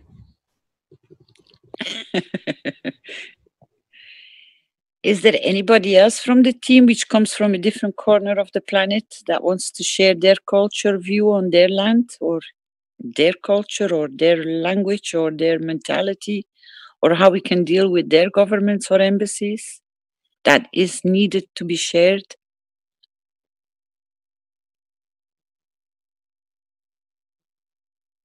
With Africa, we are going to have to support all their embassies because there are a lot.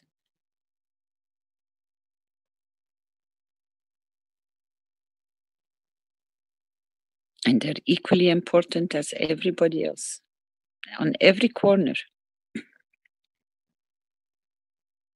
We will see them coming up in the display, who's confirming where they're sending letters, so we have an idea. I tried to start it this morning, but I removed it again because I thought this will not look very good, because I didn't have a framework to put them in. So I requested Sander and the team, they're working on it, and Mr. Keshe emphasized on it too. Anybody in the team panel or in the chat room that wants to share something about their culture?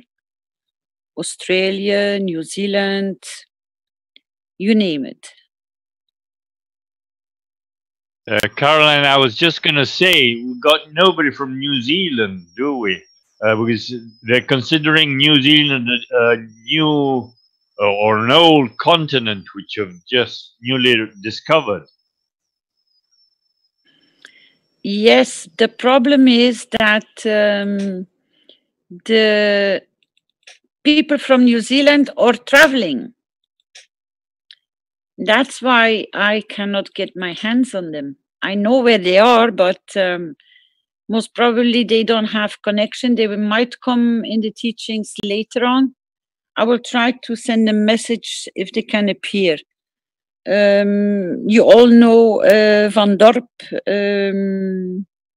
I forgot his first name. Cornelius. Cornelius Van Dorp.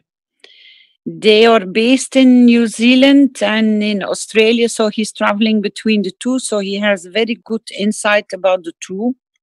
So if Cornelius is maybe on Facebook and not in the other facilities of coming to communicate with us, I'll see in the background if I can reach him. But it all depends if they're traveling or if they're stable somewhere. And he will be delighted to come forward.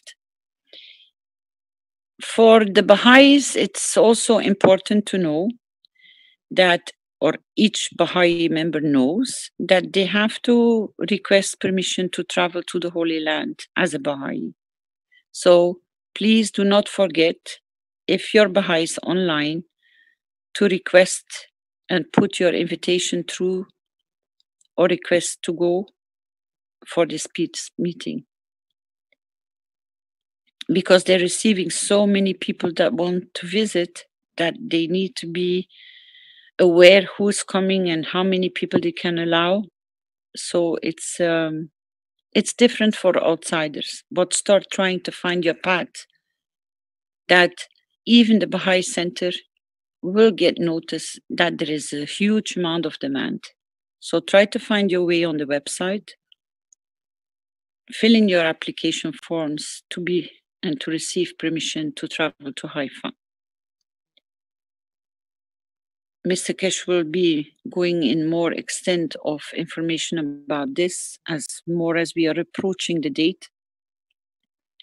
A lot of things will change, but we have to just give it time to build up.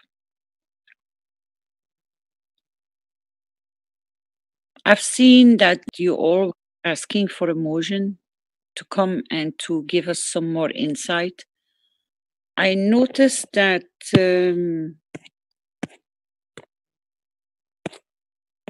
I need to find the name. Ah, there she is. Stefania is there. Good morning, Stefania, or good afternoon. Are you on a stable line? Good morning. Yeah, my line is not. Every time I touch the phone, it just goes. So I don't know if you can hear me properly. Can you hear me? You're loud and clear. We hear you perfect. Ah, perfect. How are you? I'm fine. They were requesting yesterday to get more insight about motion on the level of how to achieve peace. If you can give us some more information.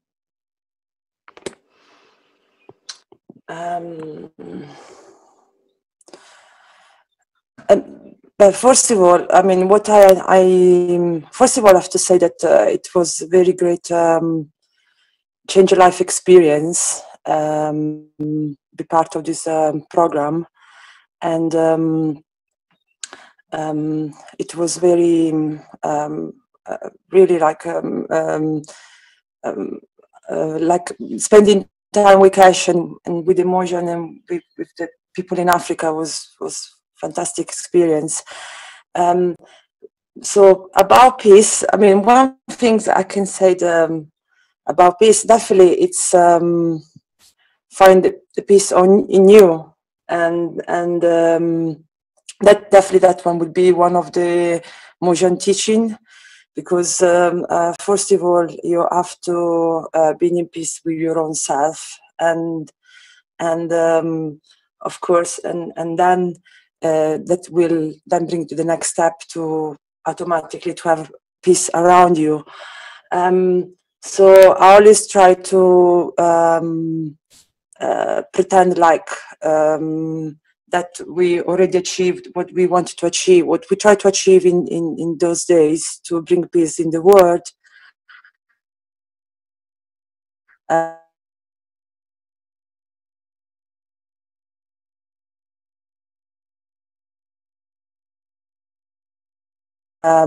Try to think this way, that we already achieved it. What else?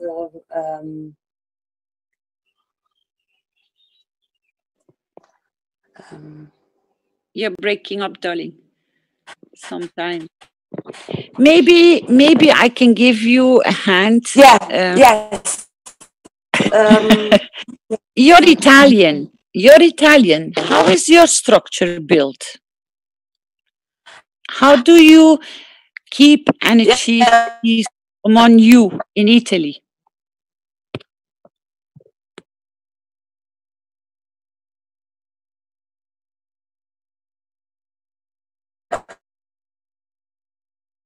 I mean,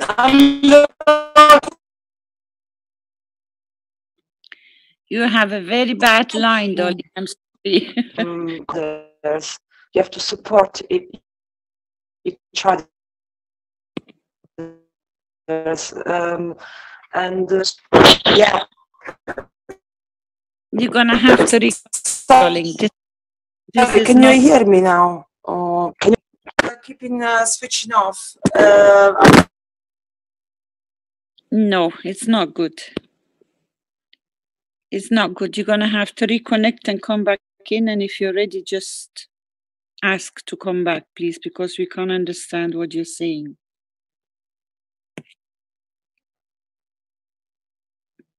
Flint, you are an American. Can you give us some insight about your culture? From fortunately, every time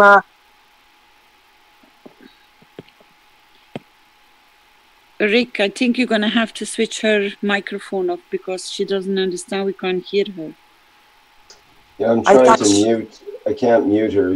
She'll have to mute herself. Or I'll have to. Okay, I think she's been demoted. Ah, okay. Sorry about that, but we have to do what we have to do. It happens, huh? If you have a bad connection, you keep on getting kicked in and out. Flint, are you present? Yes, good morning. Good morning. Because I'm asking you, not because you're English speaking, because America is a very big country, but I think each state and even each city has different ways of dealing and handling and living in their cultural perspective. I know Texas is not the same as Dallas, and Dallas is not the same as New York. Yeah, well, lots of subcultures here, you know, because originally, obviously, we've all come from Europe or Africa or other continents. So, yeah, there's lots of little subcultures here. It's like the word is like, if you want to go to a different country, just go to Texas. So, yes, it's very different around depending on which state you're living in. How is the culture with you, where you're coming from? Because I already noticed you're coming from two different parts. Your parents are in one location and you usually live in another location. Yeah, but originally I'm from the Midwest area of the United States, and up there it's very family oriented and down to earth, and people tend to just be born, raised, live in the same area or city and not really travel much or do much around. So it just depends on, I guess, what type of family you're living in. Or the Midwest is generally known as more as the farm belt of the country. Lots of agriculture and a much different life than city life, of course. But yeah, I have moved to Florida, and Florida is totally different. Saying down here is like everyone in Florida is from somewhere else. Not a whole lot of natives down here, meaning born and raised here. Do you know your origin, where you're coming from? Yeah, my family's parents. Yeah, my family's primarily German. You know, there is some French mixed in there and so forth, but yes, primarily in the German area, German community. So I don't speak German at all, and my parents don't either. So it's been my great-grandparents that came over. How much is left over from the original culture that you think it's there present? Oh gosh.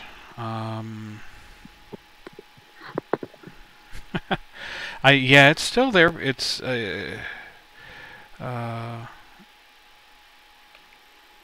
because I don't know how to answer that. No, I think I can help you out, because Germany is very, very family orientated, and this was one of the first things you spoke about. Yeah, correct. So they have kept the structure of holding on to the family structure to keep it very protective and supportive, yes? Yes, the way I was raised and so forth, yes, very, very much so. Food-wise, have you changed in the food? Again, in my family, we were raised to be self-sustaining, so we always had a large garden, and I was raised on an organic dairy farm, so always self-sustaining as much as possible. And of course, that's not true now with my current lifestyle, but that certainly is my ancestry and my roots. And what about, do you know the structure of looking towards how is their position from your ancestors and your grandparents or your parents? How is their perspective towards that point that you know of? Towards what again? Towards... Because you have to analyze it in a way, did they leave Germany before the war, during the war, or after the war? How old is the change of the family? When did they arrive in the United States? I don't remember. All I know is that I think it was after the war, because the spelling of my last name was changed in order to make us look more, I guess, Americanized or something, and the pronunciation of it was changed also. So so they altered even the names to be able to restart? Very little, yeah. Took the umlaut off of the U, and pronounced it a little bit differently, and yeah, I think it was after World War I. After the First World War. Mm-hmm. That's a long time. Yeah, because my parents are elderly right now, and so they lived through World War II, when they were 10, 11, 12, years old. So they were young when World War II happened. At least my parents were. They were already in the States. Of course, yes.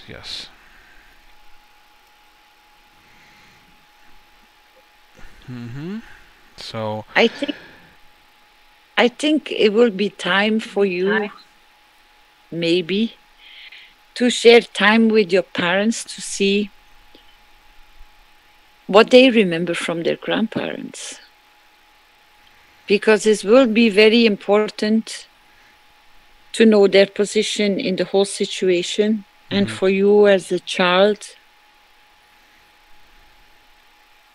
Yeah, it'd be nice to get refreshed on that. My parents have lots of stories and lots of memories and everything. So, yeah, next time I'm visiting with them, I certainly would ask them.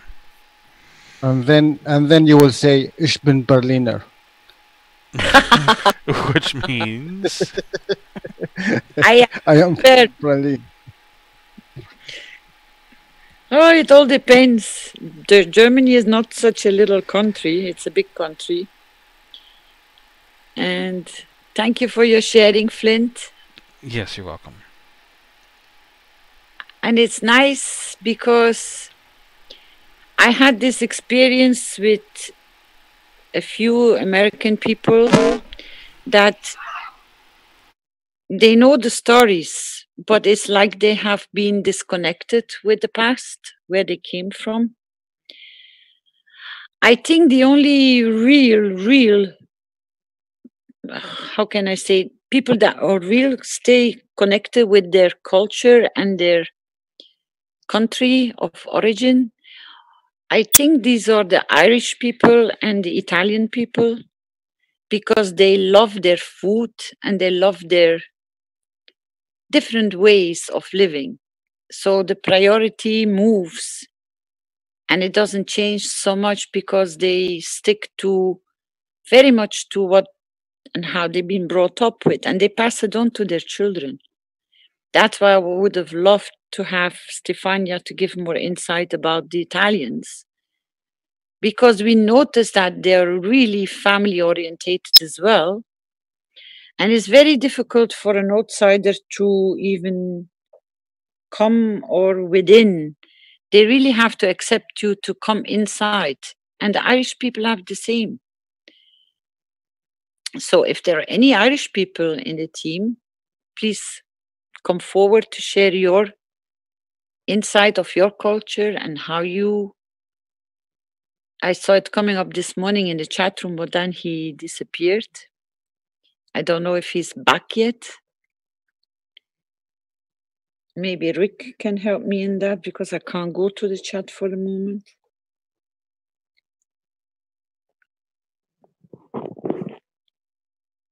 I'm sorry, what was that again? If we have the Irish gentleman, if he has come back in. Oh, I see somebody else. Hello, Armin. Hello, Armin. Good afternoon. You have a beautiful culture as an Armenian. I would love you to share some knowledge about your culture. I know you're working very hard with the Armenian community. Can you share with us, please? Armin?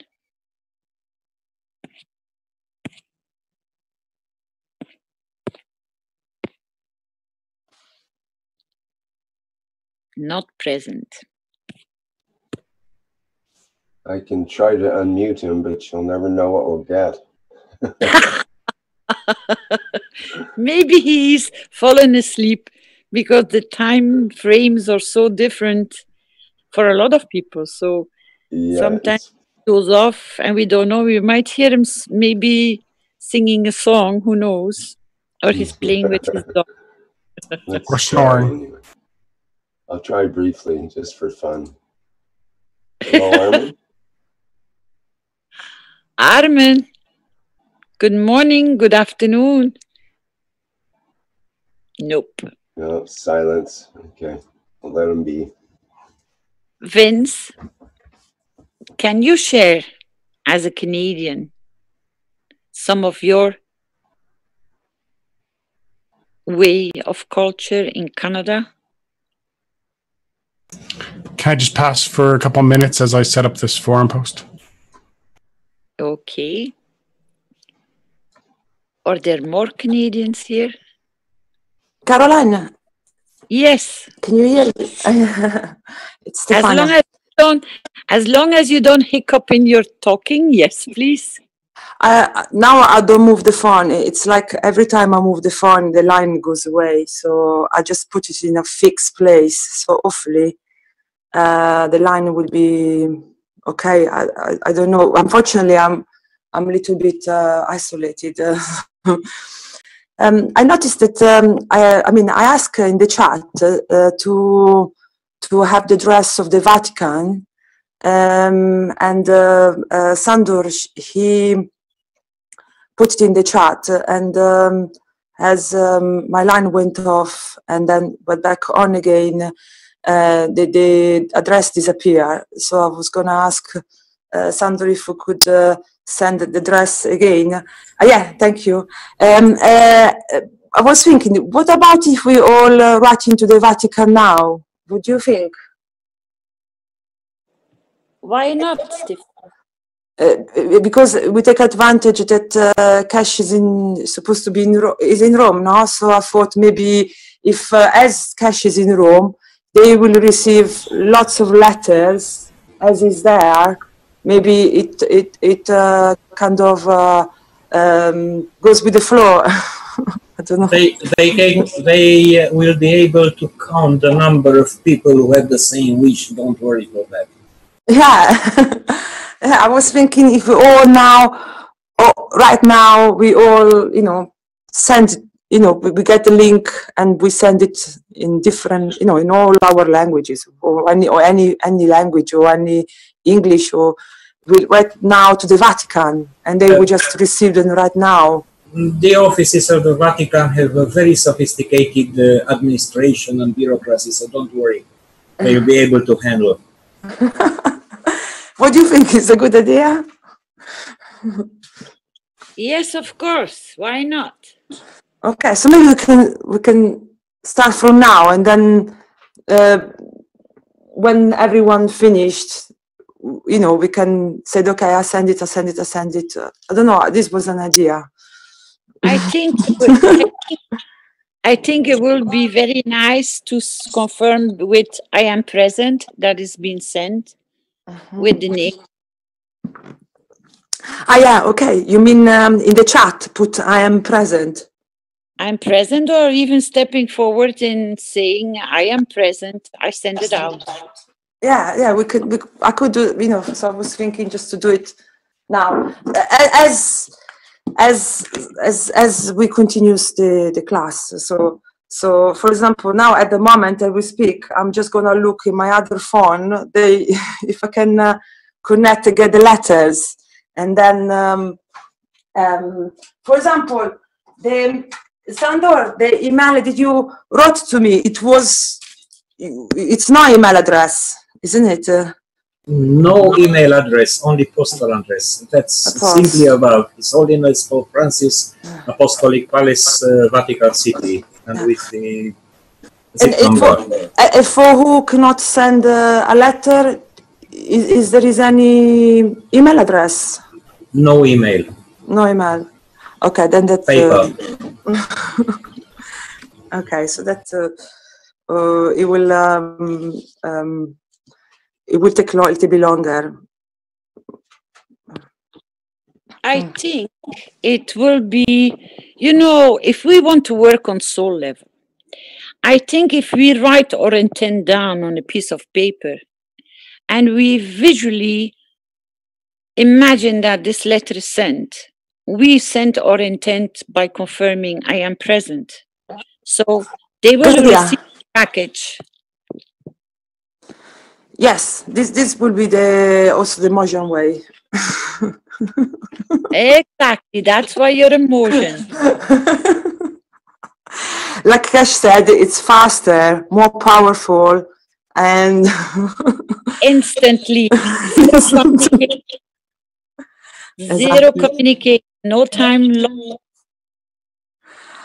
Yeah, we can do this. We can maybe get to, you know, like when they do in a big stadium and in the big places, when some big event happen and they just gather in a few minutes of silence, and then they, you know, maybe we could maybe together in like have a 1 minute where we all thinking the same things, and then just 1 minute where we you know, like they do in TV, 1 minute of silence, something like that.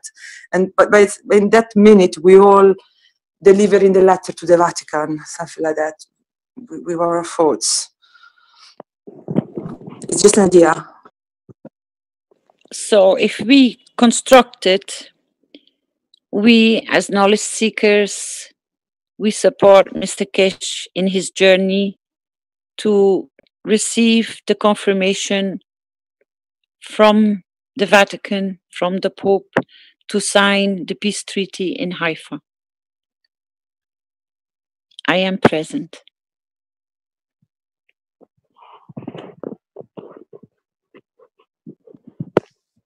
I am present.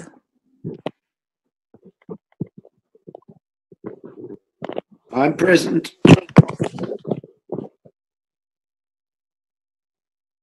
I'm present at Wawabugua in Kenya. Thank you.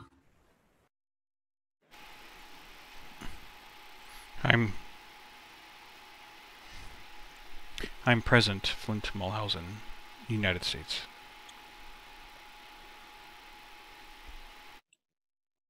I'm present. This is Klaus from Austria.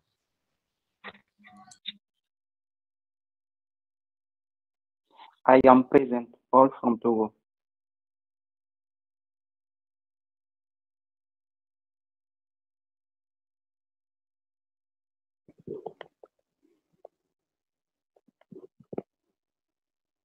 I am Nicholas from America.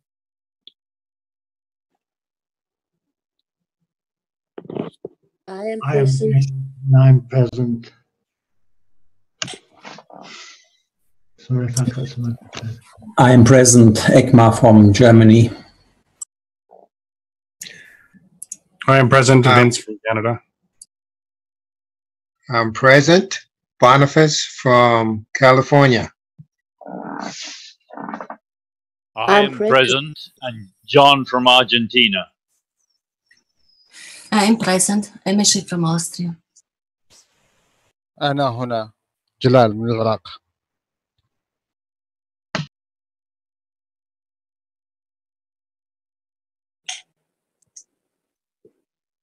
I am present. I am present. I'm Theo from Romania.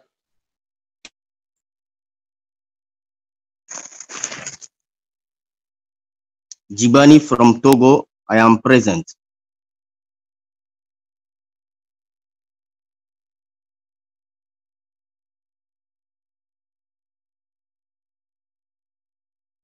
I am present, Rick from Canada. Hello.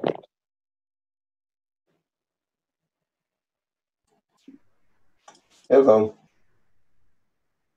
Jibani from Togo. I am present.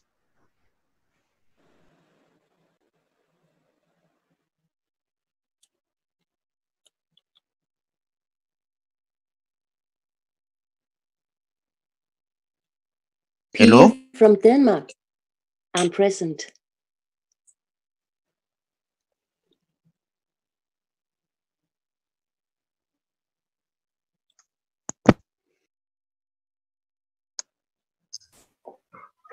I'm present, Mehran or Zina from France. I am present, Boris from Brazil.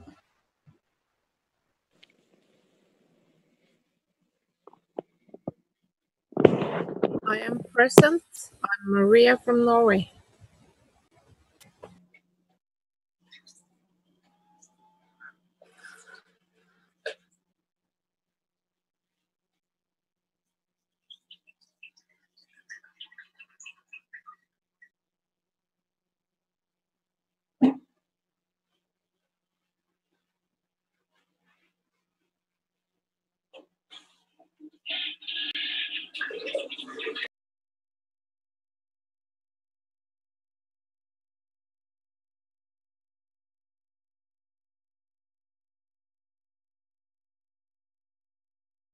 I'm present, Lucy Lin from China.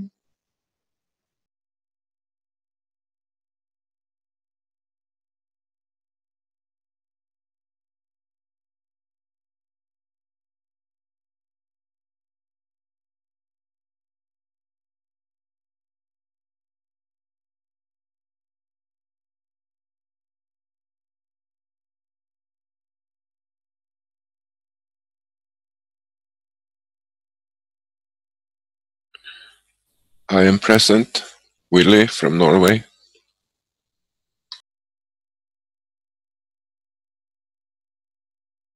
We have a number of people that have declared themselves present in the chat, including Eva from Switzerland, Katja from Switzerland, Alex from Canada, Bernard from South Australia, Andrea from Romania, Shandor from Hungary, Ican from Japan, Marzina from Poland, Zoltan from Hungary and Transylvania, Wolfschuck from Germany,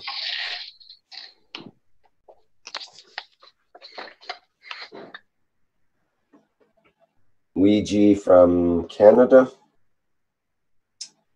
Tony from Austria, Regio from Estonia, Paul from UK, Tony from Austria, guess twice, Michael from China, Eduardo from Brazil, Soraya from Switzerland. In the live stream, we have Lee, says, I am present. Fried is present from the Netherlands.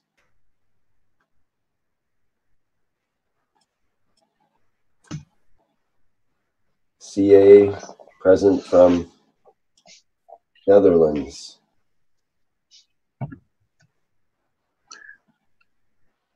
Rick? Hello. Thanks. This is Boniface. Stefania wanted us to write an email to the Vatican. And I have the email to the UN representative of the Vatican. And as Mr. Keshe was saying, you know, when you communicate with them, it's like communicating with, you know, the Pope himself. So I can post that email if you still want to write it. I mean, the email address.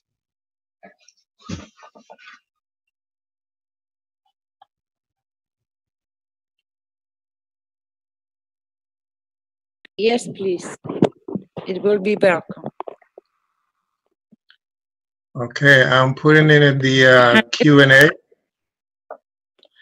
Yes, or in the chat room, then Rick can pick it up and post it. Now, this was a beautiful way. Can we repeat this again to emphasize on all our world leaders to be there too? Send them the instant zero communication message. if we are finished with the first one, if everybody has expressed I am present. And I think, Rick, it would be a very good idea from now on, every time we do one piece, 1 minute, one piece,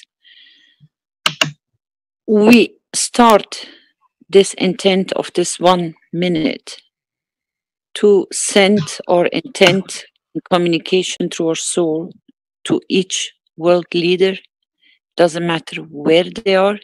We are referring to their position as heading a country or a nation.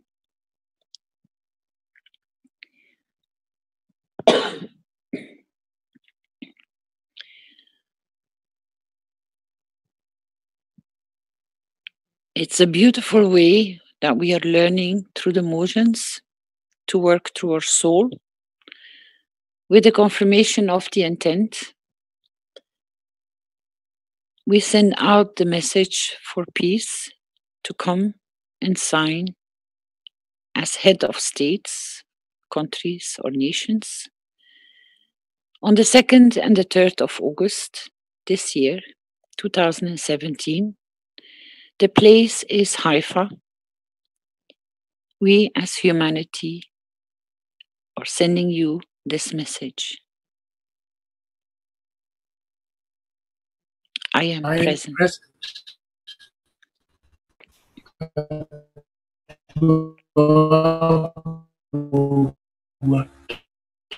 Kenya.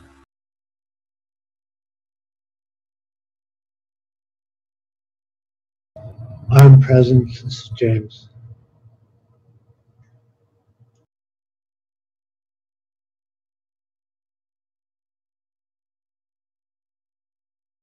I am present. Vince from Canada.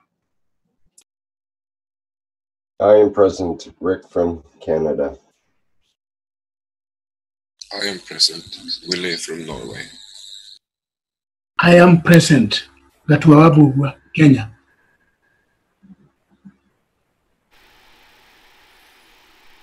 I am present. Maria from Norway. I am present from Togo. I am present. Emily from Austria. I am present. Flint from America.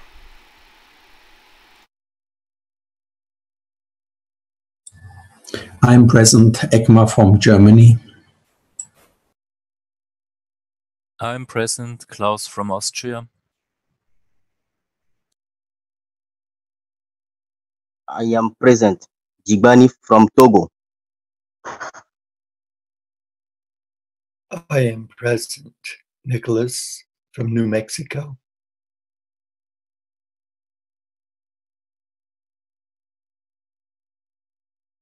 I am present. John from Argentina.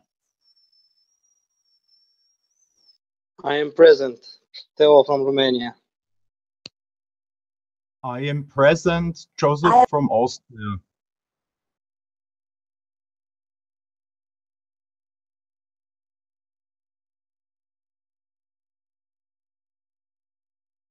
I am present. Christian from Germany.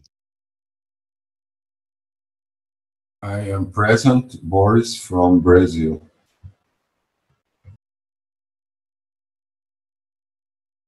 I am present. Peter from USA.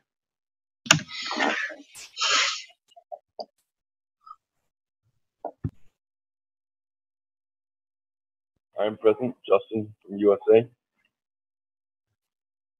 I'm present. Boniface, California.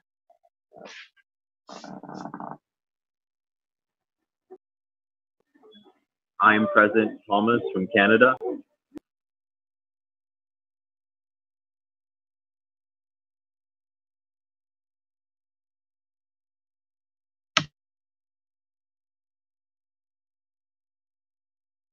I am present. Mehran from France.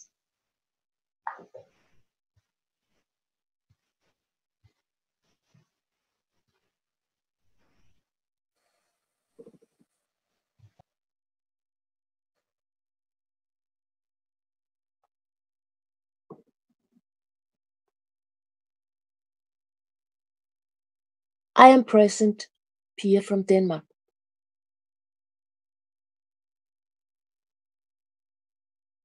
I'm present, Ruthie Ing from China.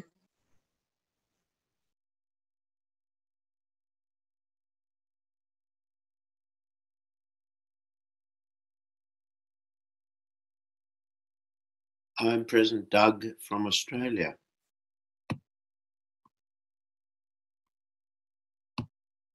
I am present, Thomas from Switzerland.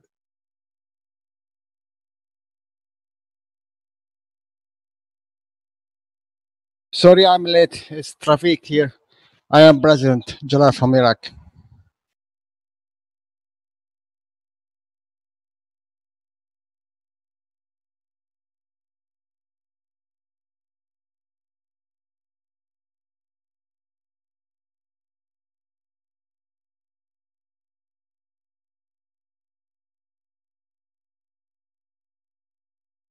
I am present.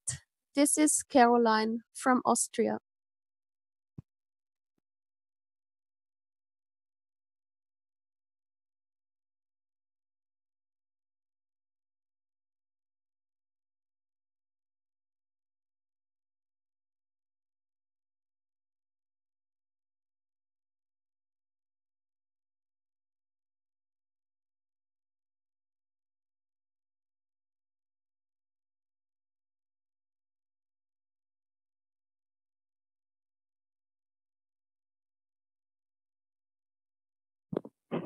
Are there any messages in the chat, Rick, that you can bring forward?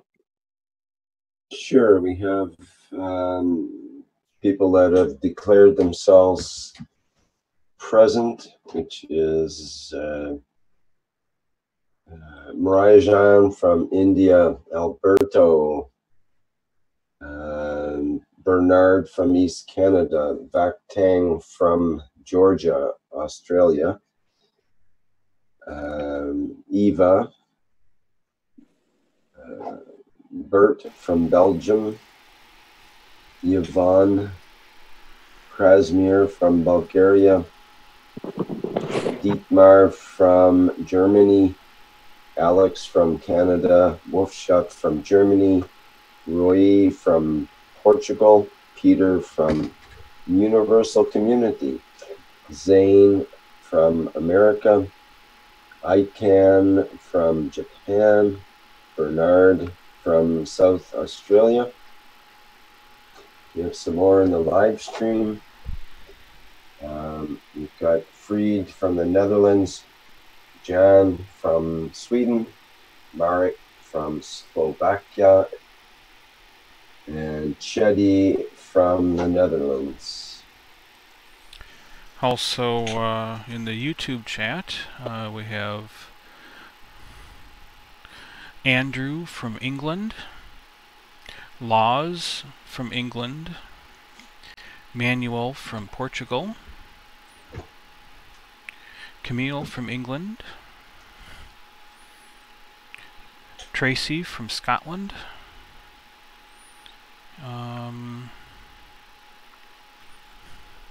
and Ed from USA.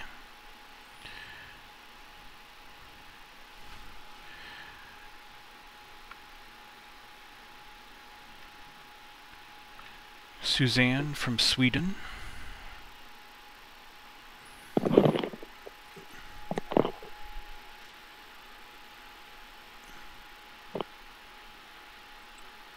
That's all I see there.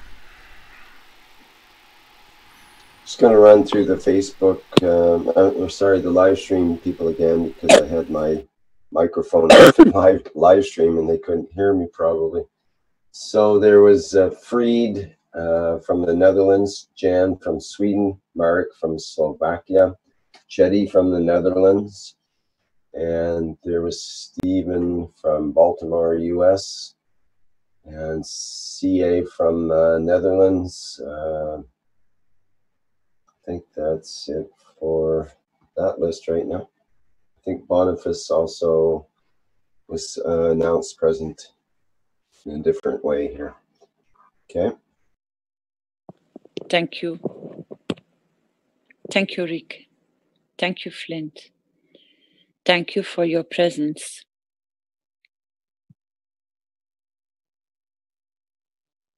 What else can we learn how to work on the path through the soul? Can somebody bring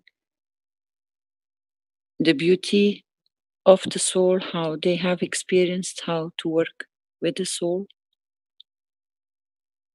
Yeah, Caroline,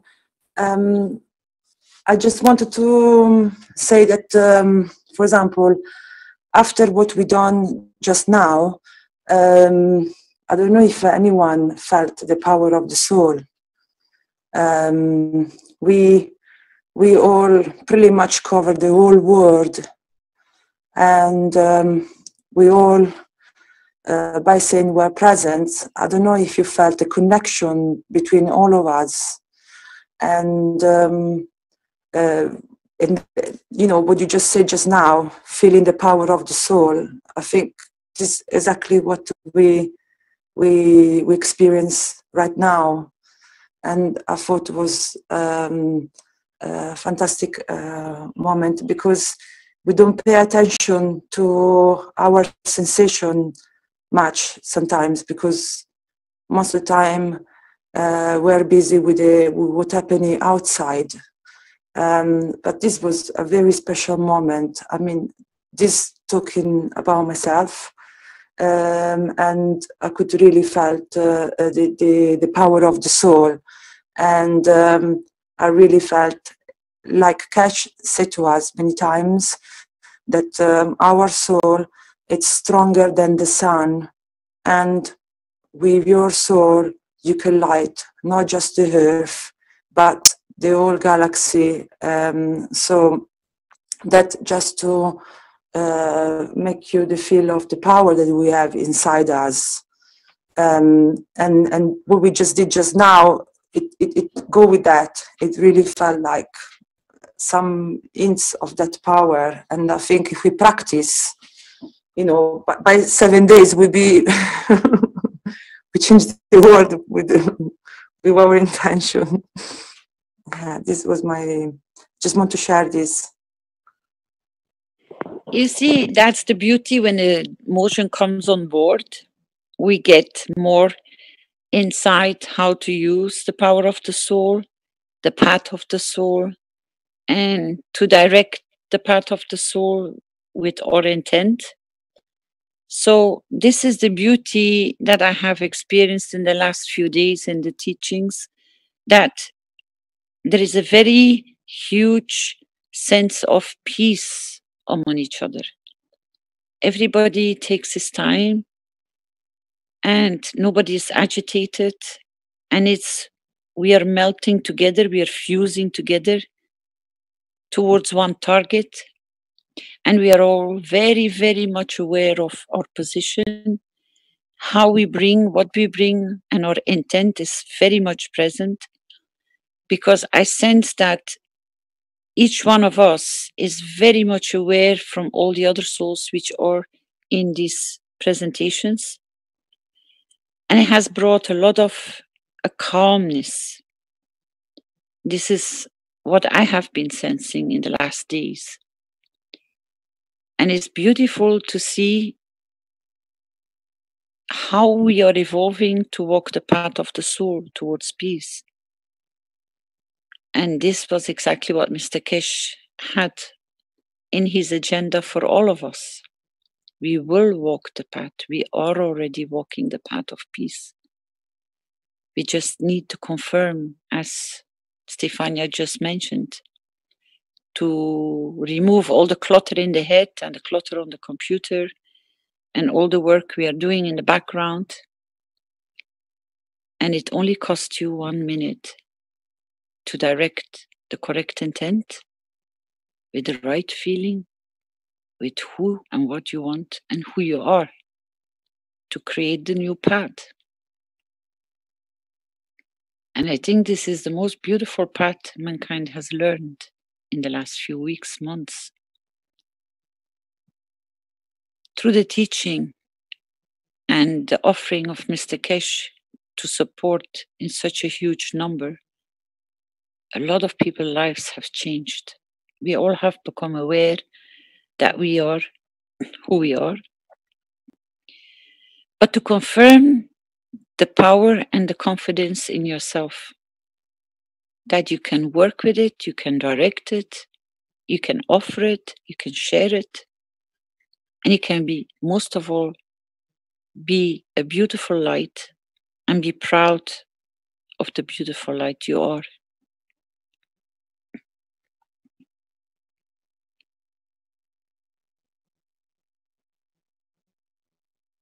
I thank you to be on this path, and I welcome more souls on this path. And I thank to all the souls which have started coming in to become supporters for the councils, maybe even council members themselves, because their soul has been touched to come and maybe walk a different path, to support humanity. It will not be an easy task all the time, but we can make the path smooth with our intent. When something starts agitating or starts getting disturbing that you feel, just stand still and take this one short minute. You can reverse the whole energy and redirect your path.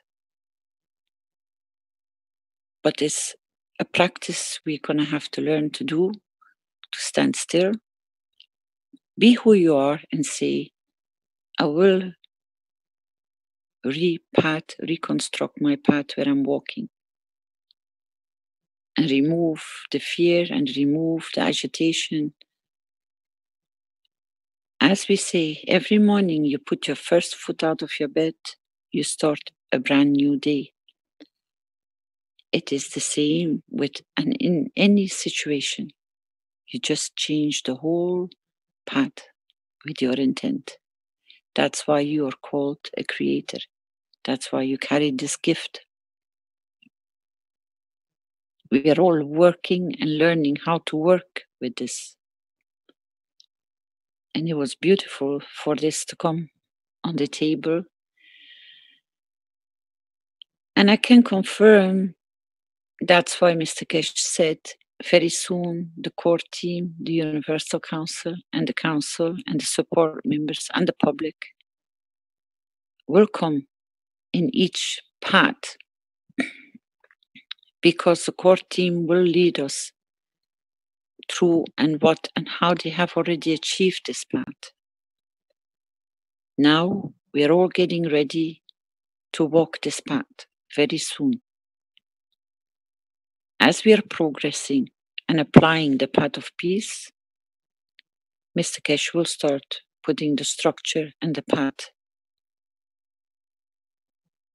We are on a path of learning, but it's a beautiful path. And I never could imagine as a child that I would ever be here today sharing this beautiful moment with all of you. And this is a very beautiful picture and text, the Keshe Foundation, the place where science meets the soul of the man. We are meeting each other's soul at this very moment, already for quite a few days. As I said before, your soul has taken you by the hand. It has taken you by the hand towards the foundation, towards the path where your soul wants you to be guided and to become a beautiful soul and to shine like a bright light. And on this path of the walk of the Keshe Foundation knowledge, you have increased so much, you have grown so much. And it's not only your ganses, it's not only your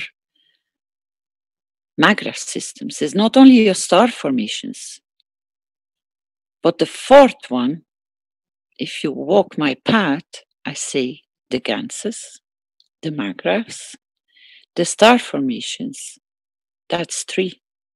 You are number 4, you're the 4th reactor to kickstart this whole process with your soul. Now you realize the power of connection through the knowledge, the place where science meets the soul of the man. This was your path and this is your path. You have developed through the science to meet your soul, who you are. Now we are growing as a soul, but not so much as an individual anymore, because we have started learning to work through our soul as one. And this is the beautiful path, what we have learned.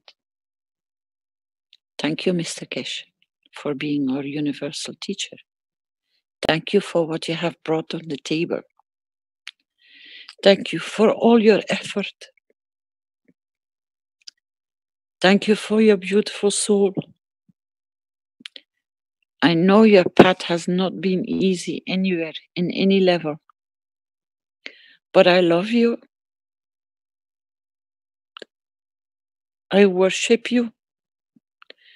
And I honor you, no matter what. It was not an easy path for none of us. But I respect you for what you brought and what you taught me. I was also on my learning path as everybody else. But again, you're walking not on your own anymore. You have received the soul of humanity today to support you in your path of peace, as you promised, and that you will achieve peace for mankind, and not a single soul will be harmed or hurt in what you're bringing. And I thank you for keeping your promise in any level and every level. I share that with you. I'm sorry to contact. I share that with you because it touched my heart, and I am present in that also. I am present too. I am present from Italy. I'm present at Kenya. I'm present from Norway. I am present, Mark Erb from Earth.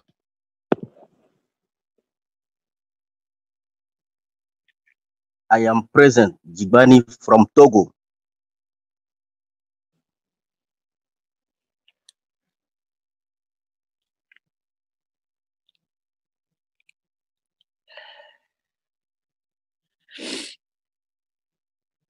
I'm present. I am present from Argentina. We are all present. I know. And listen, all this, it's really refreshing to hear each one of you from different parts of the world. It really changed my feelings inside, and it really make me understand how power we have between all of us. And I think bringing peace will be a piece of cake. Actually, as far as I'm concerned, I think it's already done. And we have to just let know the presidents that it's already done, because we cover all the world between all of us. You hear Hungarian, Brazilian, we all at this moment, we all cover the whole planet, and consider that our soul is so strong. It's already done as a job, so I consider it as done. Eric, I have one question for you. Can you please bring the letter where we invite universal communities, please? Because a lot of strength will come towards the Keshe Foundation, towards humanity, and especially towards Mr. Keshe. Okay, just a second here. I think I have that. Thank you. I'm sorry if I get emotional because it was not and it is not an easy path. And I know he's working as this moment, he's working to make sure nothing is and nobody is left out. And as Stefania said, we are the majority already present in these meetings. We override through our wish because unity and intent is stronger than anything else. And I will dedicate again this wish for peace, for humanity, a request to the universal communities. We request the universal communities to open a portal of communication and support us in our quest to create everlasting peace. Our wish is to achieve peace and create the best living conditions for all life forms on Earth. We have received a universal teacher, and through his inspiring teachings, we have gained the knowledge to elevate our souls. We have therefore evolved to the appropriate level of achieving peace. We, as humanity, now wish to join the universal communities in a peaceful way. Signed by the Universal Council, the Earth Council, the core team, the knowledge seekers, which is all of you, one planet, one nation, one race. I brought this letter back to the front because this is where we confirm that we have received from them our universal teacher and that we have accepted his teachings and that we have gained the knowledge and that we have evolved as souls. Thank you. Caroline, I find we shouldn't be when we're all emotional, and we are speaking through our emotions and our souls, and we're all one soul. So we shouldn't ask an excuse for being emotional.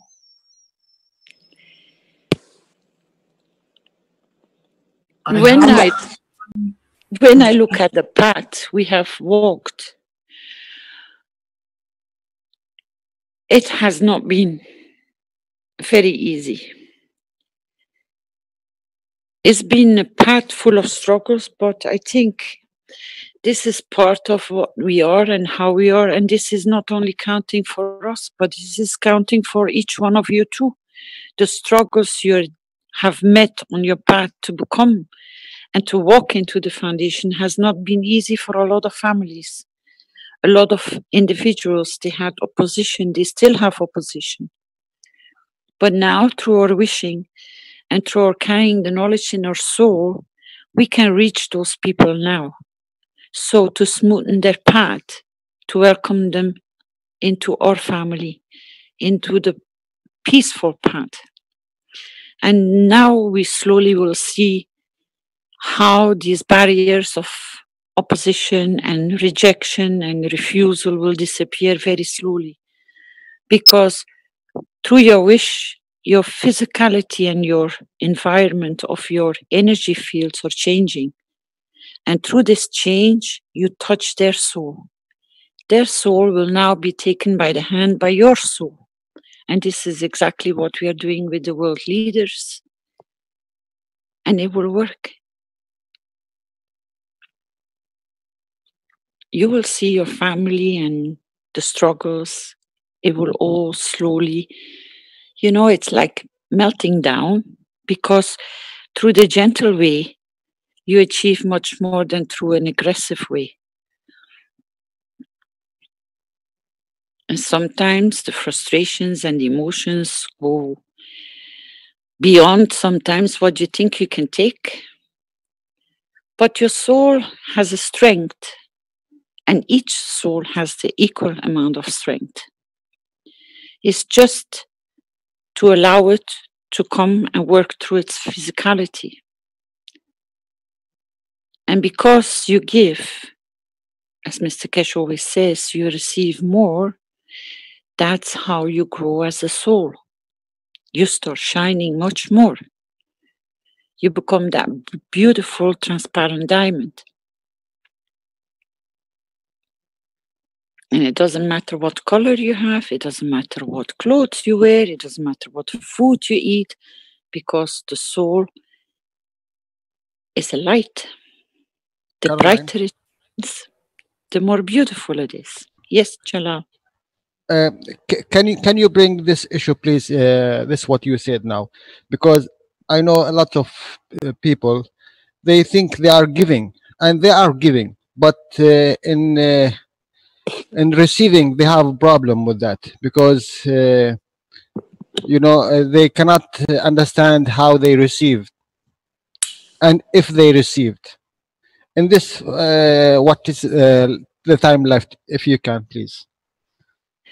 Oh, that's very easy.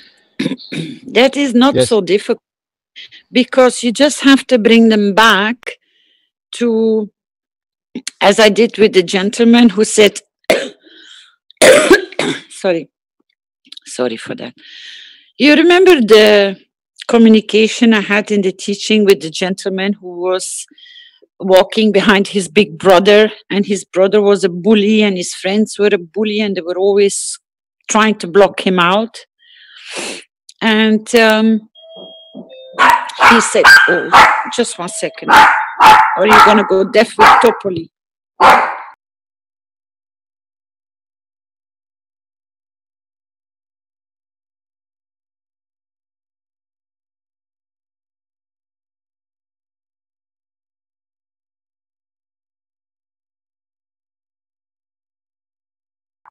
I'm back again. No Topoli making so much noise. The whole topic was that he decided himself that he would no longer be following a bully brother or his friends, that he was fed up with it. Because he changed the path at that moment, he created a new path. And he explained to us in very depth how and what he achieved by walking away. So if people don't understand how they receive and how they can know how they receive through their soul, is go back to any big or small change that has happened in your life. Because that's the point you make the decision, or through the soul pushes you in a different direction. And if you don't want to listen, you break your bone or your leg, or you lose your car, you can't move anymore, or you lose your job. These kind of switch points brings you usually to a new path. It's not always it's a correction path, but not in a negative way. Because at that time he felt very sad, but it brought him to a full new path which he would have never walked if his brother would have not done him that beautiful gift of being the way he was and the friends he was with. So nothing is negative in life as long as you look and put it in the right proportions. How it gets presented, you don't always understand. But if you trust the path you walk, your soul never puts you in any danger. The soul maneuvers you around certain obstacles and in different directions for you at the end to realize, oh my God, that's where change came. That's when you receive from your soul. How strange it might look, but this is exactly what happens. People have, even through your physicality, your soul stops you if you don't want to listen. It gives you a warning, a slight warning. If you didn't understand and you carry on, you will struggle. Then it will come back again, but in a different way. But the soul will never stop bringing you to the path you're supposed to walk. It's the resistance of the change which makes a lot of people scared. But once they open the door and they follow the path where the soul is pushing you, they realize this was the change. So Jalal, is not difficult to explain to people. Go back to whatever you remember that brought a change into your life, even bringing you, your soul, bringing you into the foundation. That's already where you start receiving, your soul starts receiving, because it brought your physicality where it belonged. Now, look at what changed in your life when you walked into the foundation. For some, it was a horrible way because a lot of people are opposing it or will insult you, but your soul kept you going. You didn't walk away because you knew there was something in it. Even maybe you hesitate for 1 or 2 years, or for a few months or a few weeks.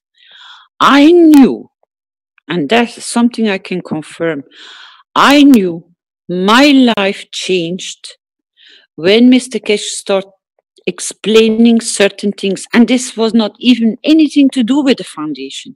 This was only the explanation and receiving clarity in what Baha'u'llah wrote. Just the holy scriptures from Baha'u'llah, what he wrote down, and he wrote them down himself. These were not written down by somebody who heard the story and then put it down. These are his own writings. He was dictating and people did nothing but writing. So they were confirmed his. And he was explaining to me that there's so misunderstanding, so miscomprehension. I said, Mehran, you have to explain because people are making mistakes because they don't understand. I said, you need to teach them. That was the first thing and the first reaction I gave to Mr. Keshe. I said, you need to teach. That's not my job, he said. That's no. But wherever we start coming more and more around people, he starts slowly explaining more. When the souls are ready, they change that path. If you're not ready, you stay deaf. That's when you don't receive. This is your confirmation, Jalal, when people don't receive.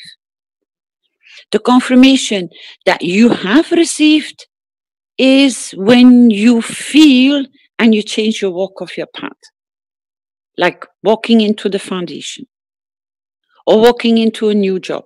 This is when you receive from your soul, and this is the confirmation you change the path, you change the energy. It is not something that you necessarily physically need to feel. It's just walk, look like you would look in a mirror, but look at your physicality where it has taken you.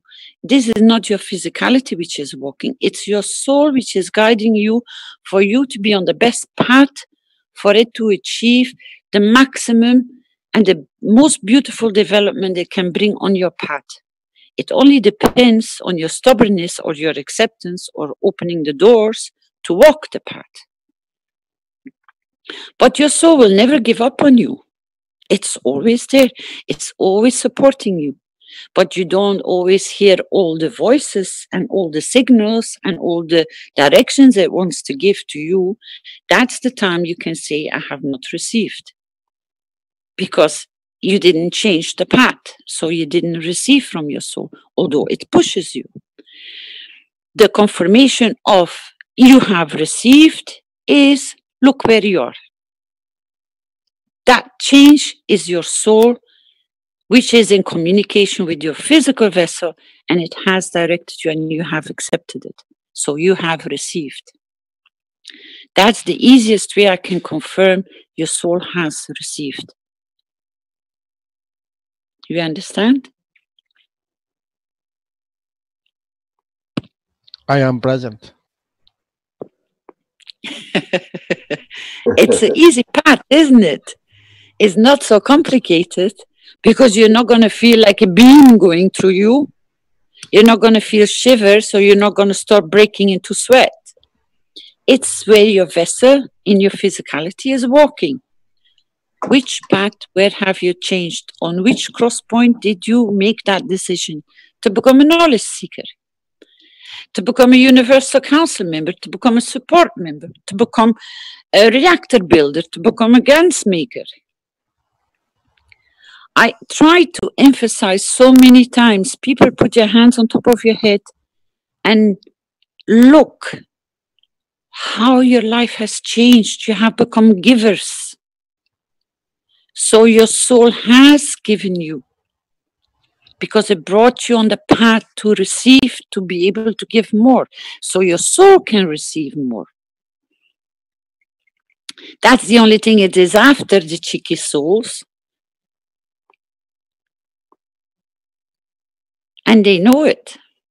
They're collectors of energy, but in a beautiful way.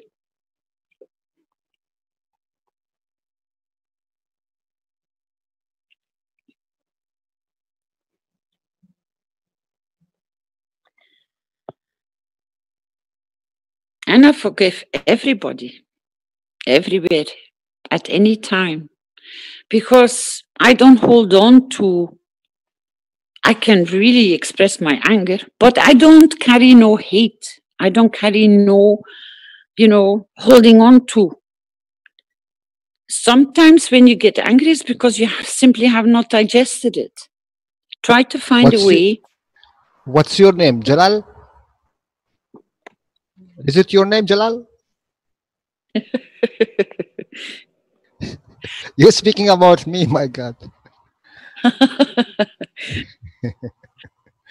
I don't carry no crutches. I sometimes I bumped in Belgium, it's a long time ago.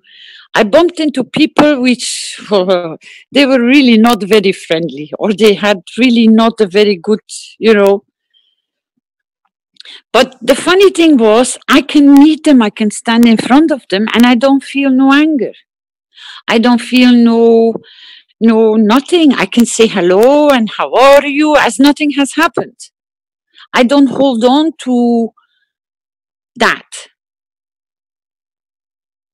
There are certain people, they still better stay away of my path because I haven't digested it. But that doesn't mean that it cannot be changed. You understand? Because everybody has, to a certain limit, something, and it takes time to digest. But it is forgiven. At least from my part, it's forgiven.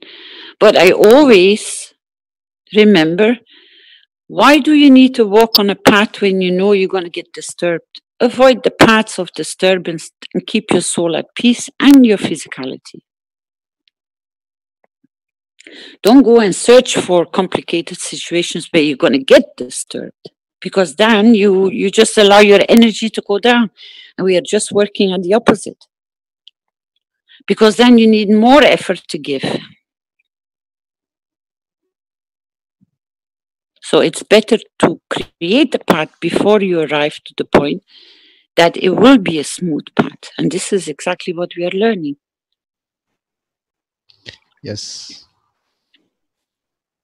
Your question answered? Yeah, yeah.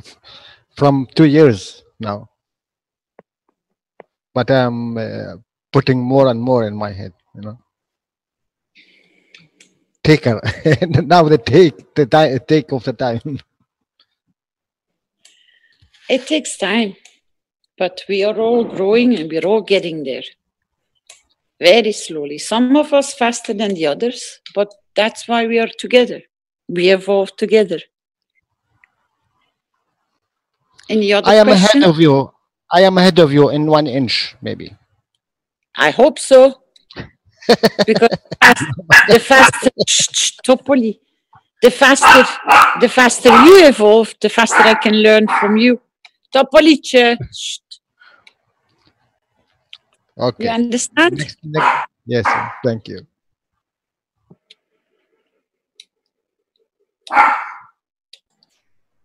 Any other questions or suggestions or sharing?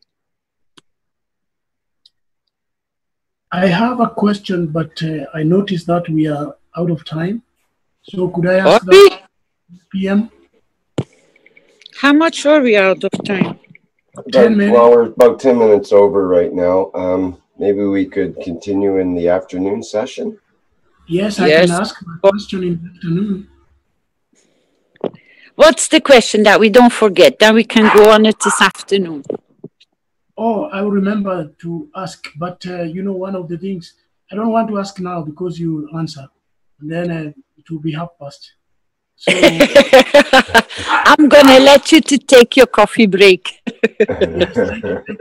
Rush and run for the coffee, boys. It's time. Caroline. Yeah. Caroline. Yes. Can you hear me? Okay. I just one little suggestion before break. Just can you hear me? Yeah. For example.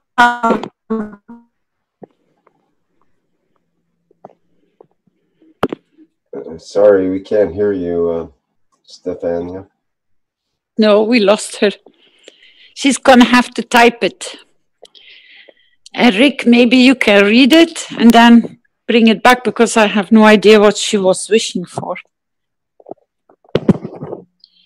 If you can hear us, Stefania, just type it. Then Rick can read it. To my experience, like, sorry, can you hear me? No, we can't hear you properly at all. Could you type in your question and then we'll carry it over till the afternoon?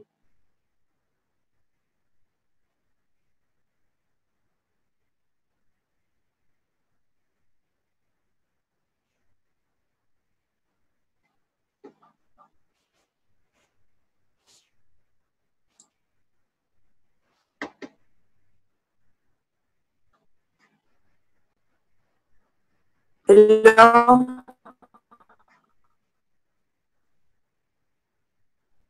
No, Stefania, we can't hear you at all. It's not coming through. We don't hear anything. Could you type in what you want to ask so we can end this part of the show?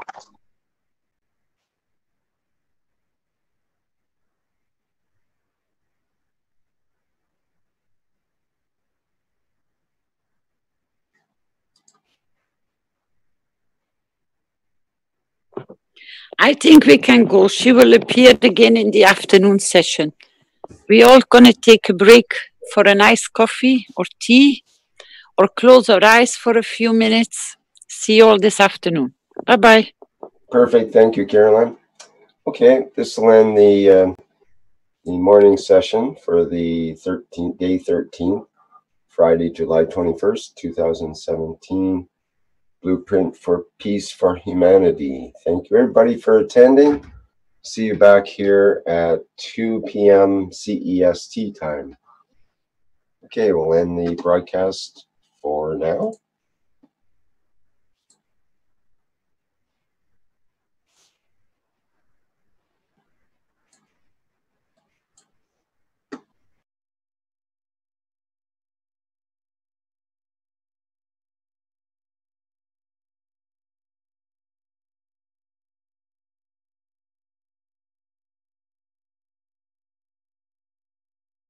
Wow.